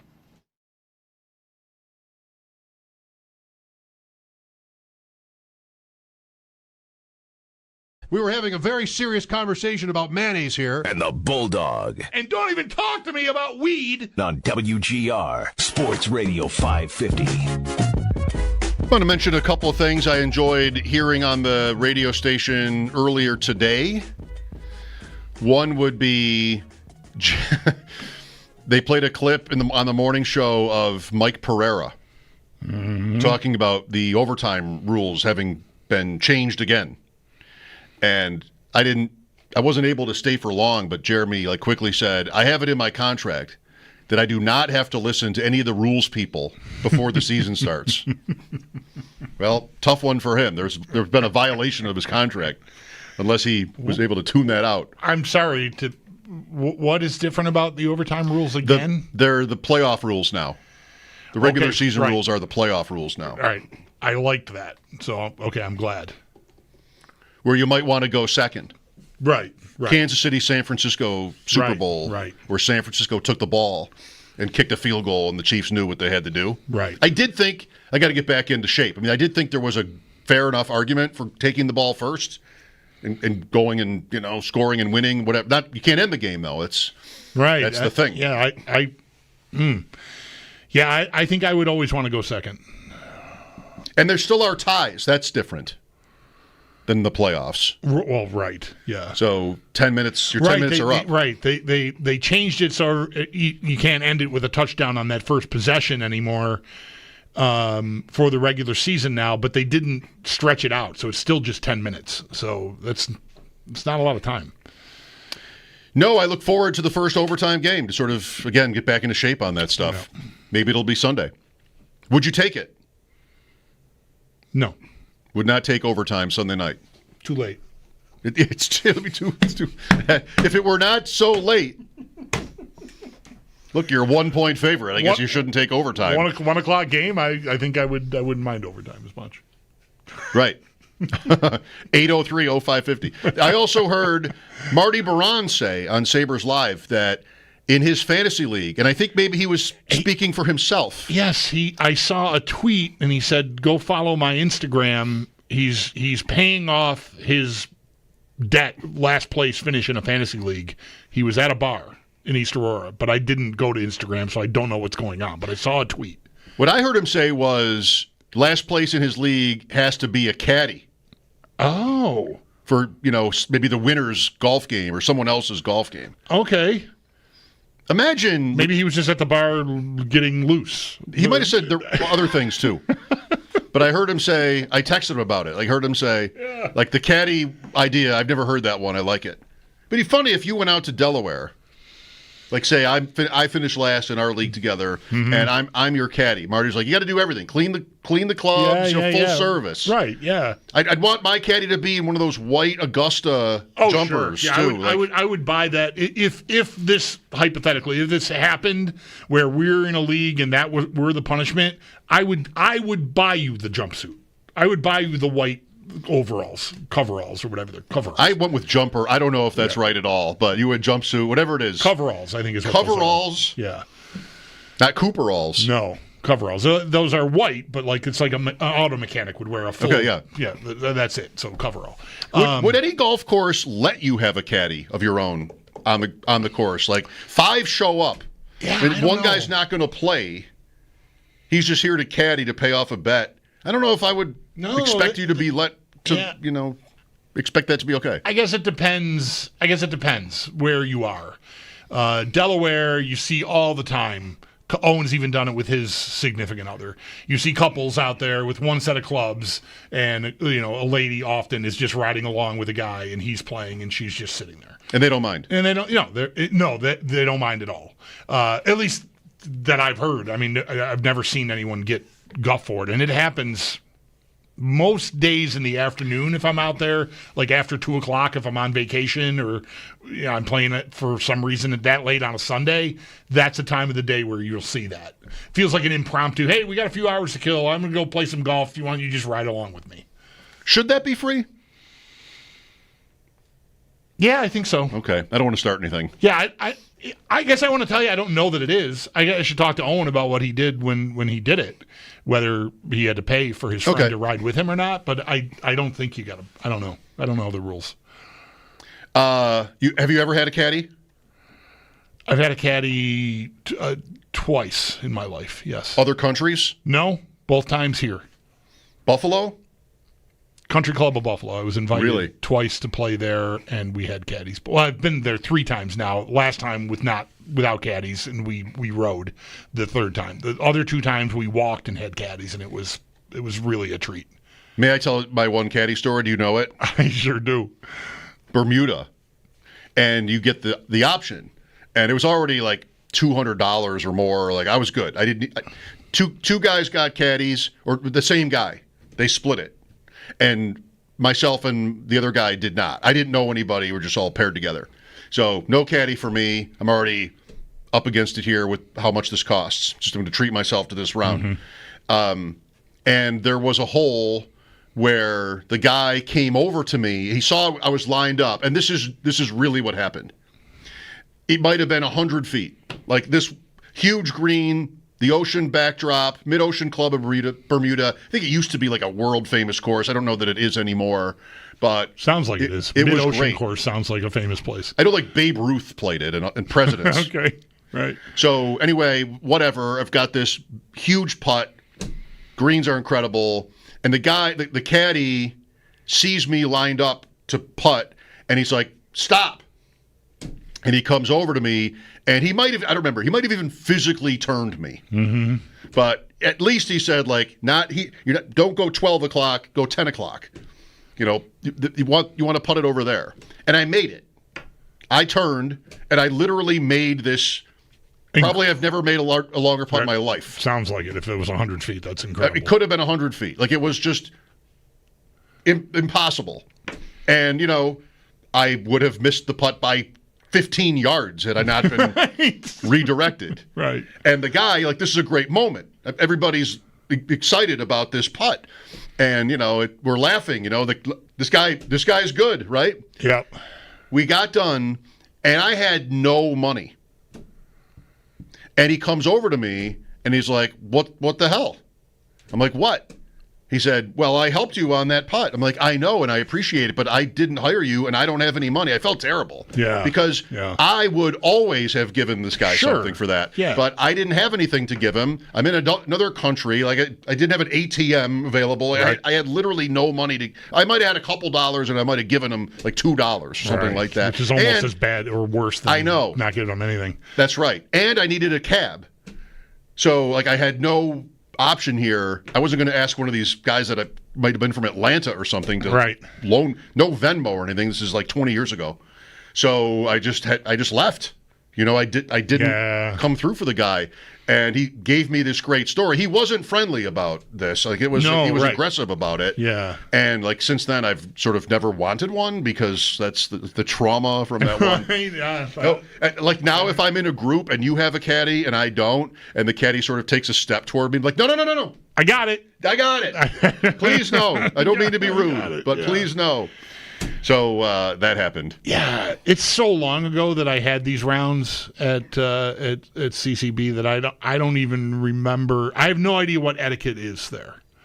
Like, this is a long time ago for you now, but like this happened this past weekend somewhere. It doesn't have to be Bermuda, whatever. Well, it's a percentage, right, probably. And you've got cash. Like, what is that? Is that like $20? $20, $200 round, $20? But I would say, like, if I knew I was going to be on the hook for $20 or more, I would have hired him. You would have used him more. Right. How much does it cost? I mean, I would have gone ahead and done that for the experience. Yeah, I'm just saying I have no idea how to even behave in that scenario. Yeah. Like this place, Owen and I played a really nice place up in Huntsville, Ontario, last Friday that I don't even know if they offer you the opportunity to walk. The idea of walking this place would have been like a tragedy. It was so hilly. I mean, just... There's no way you could really, I think, traverse this course on foot, unless you're in like the very best peak physical condition you could be in. Yeah. But other places that we've done, like when we played in Puerto Rico back in the spring, listen to me, jet setting around playing golf. It was offered. Like, would you like to walk? And caddy would cost like another $75 or something. Mm-hmm. And if I'd hired that person, I guess I probably would have Googled. I would have asked AI or something like, what do I tip a caddy when it's over? Because I really have no idea. Does it depend at all on your performance? Like Cobblestone Creek, you can't walk. Some courses, the drive to 18 is a quarter mile or half a mile. You can't. Right. Some courses you just cannot walk. Speaking of tips. Tell me if you're like this, because this is one where you might be like me. You sort of have some of the same hang-ups. So we go out for the fantasy draft with Paul last night, and there are, 10 of us? Maybe more? You were twosome. Yeah. 11 people, whatever. Yeah. Big group. The size of a group where they charge you up, like the tip is going to be on the bill. There's a 20% gratuity already added in. 20% gratuity, and, fine, right? No issue. Yep. That makes sense. She gave us separate checks, and I was there alone. And so I got my check, and I'm like, all right, that's on there. And I wanted to make sure, like, this is, and I asked the woman, and also Paul brought it up, like, the tip is on there. But I still can't put zero. Yeah. Same thing? I threw another 10 on there. 10? I felt like she did such a great job. She was so pleasant to us. It's fine, yeah. It can be a hard thing to deal, and it was really smooth. I don't know. I wanted to. You ordered more. There were two of you, so right. Your 10 is probably closer percentage wise. Sure. It might be. Yeah. But it just seems like I'm putting. We've all signed these bills, these checks, 1,000 times, and you know what that number should look like. I can't leave it blank. I can't leave it blank either. I just felt like I don't want to leave it blank. Can you just next time do the extra thing, which is not put me down for the 20%? No, they're not going to do that either. But I can't leave it blank. And then the number can't be such a small number that somebody, like remember LaShawn McCoy when he's tipping, right? And it was like a $500 outing, and he tipped like $3 or whatever that was. Remember before when he played for the Eagles? Like I don't want there to be possibly a thing where my tip number is like so bad, right, that I'm embarrassed by. Somehow, like word gets around. He had a $40 bill and he gave us $2. But I don't know. I was already like I'm bracing for having that come up in here. I'm trying to head it off because no, the 20% was already on there. Right. But I couldn't leave it blank either. No. Yeah. Same. I wonder if that is normal. Like, do most people just leave it blank? Should we ask all our guys in the league if they left it blank? No, I won't do that. Don't do that. I know from people that are in the service industry, you would have your mind blown by how many people don't have any clue at all how to tip, or just skip. They don't care. They don't care.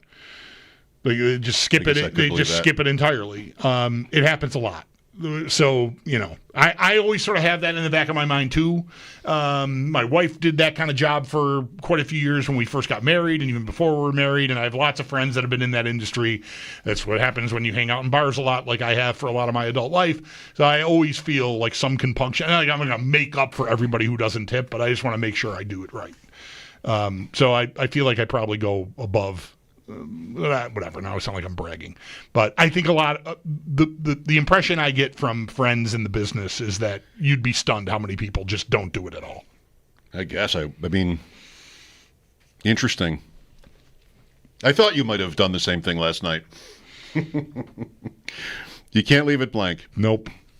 Are we betting any home runs tonight? Is there anything that I should root for vicariously? But I am in. Let's see. I'm in. I think pretty good shape for a 5-legger that I've got. 3 games tonight. I had Arizona -1.5, and they won 2-0.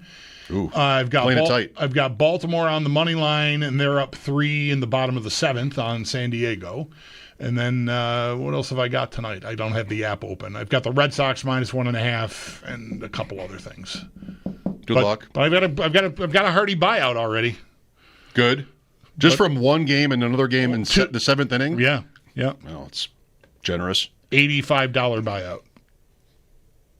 It's the Reds on the money line, the Red Sox -1.5, and the Braves on the money line. Braves are at the Cubs. Red Sox are hosting Cleveland.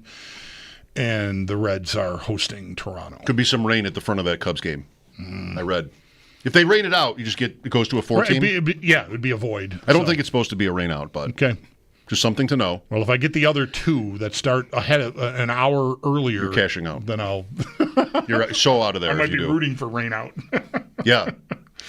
Tonight is the night where I pay for all of that drafting. It's the first waivers night in the high stakes. Mm-hmm. And I can't say that I hate it, but it's so tedious because it's so many teams, and it's by far the worst part. It's the only bad part, other than losing. It's the only bad part of the whole thing. Is like this is where you got to put your time in, and I did 2.5 hours of this last night, which. Like I'm not really tired from it. Well, you are like sitting at a computer at night for so long. Like it's just you start to go numb. But I know that tonight I'll have to check them all back because there could have been news today. Mm-hmm. I mean, it's just like there's no. I can't sit still with it. So tonight it's going to be like 40 leagues, 30 or 40 leagues. We're just like one by one. Oh, is Ja'Cory Krosky-Merritt available? Yes, because we drafted this team in May. So how much do I want to bid on him? And do I want to bid 5 cents on Efton Chisholm? Like this is that's my night. If you're wondering what I'm up to tonight. This is the life you chose. It is. But wow, yeah. Who was that last guy? Efton Chisholm III. Efton Chisholm III. Yeah. We drafted Watch out for him. We drafted the other guy you just said, McCory, whatever. We drafted Bill. Yeah, sure, Bill. Right. Bill. He's on Tunsil's gas mask. I noticed that last night. Yes, you were into him. He's got his fans, and I'm sort of one of them. I was drafting him in the rookie drafts when he was kind of a nobody, and so I'm sort of looking through the leagues for the lucky ones where he might be something. And then it got to a point like, all right, I'm done. Too rich. You got too much of him. Round 4, I saw he's probably not even starting for them. Eckler is probably the starter. I did see today Krosky-Merritt was running with the seconds, and he'd come in on the depth chart, I think, 4th. There was some report like that he was 4th yesterday. But, second is better. Yeah. There's also Chris Rodriguez, who their coach, Dan Quinn, said was in line for, goal line. And I think Jeremy McNichols is still there, too. So Krosky-Merritt is a fun bet to make. Owen must have heard you talking about him, or maybe the morning show's been talking about him. It's a show he works on, because that was his idea. It came up. He wasn't the top. He was, there were maybe 3 guys above him on the, in the queue ranking wise. And he was like, I want this guy. I'm like, whatever, man. Fun bet to make, but tough to start him this week, at least. I mean, with no clear evidence that he'll play very much. We'll see. Bills and Ravens Sunday night. When it's Baltimore, we call on Jeremy Kahn, our friend in Baltimore radio. He joined us earlier to break it all down. Mike Schopp and the Bulldog. That's next here on WGR.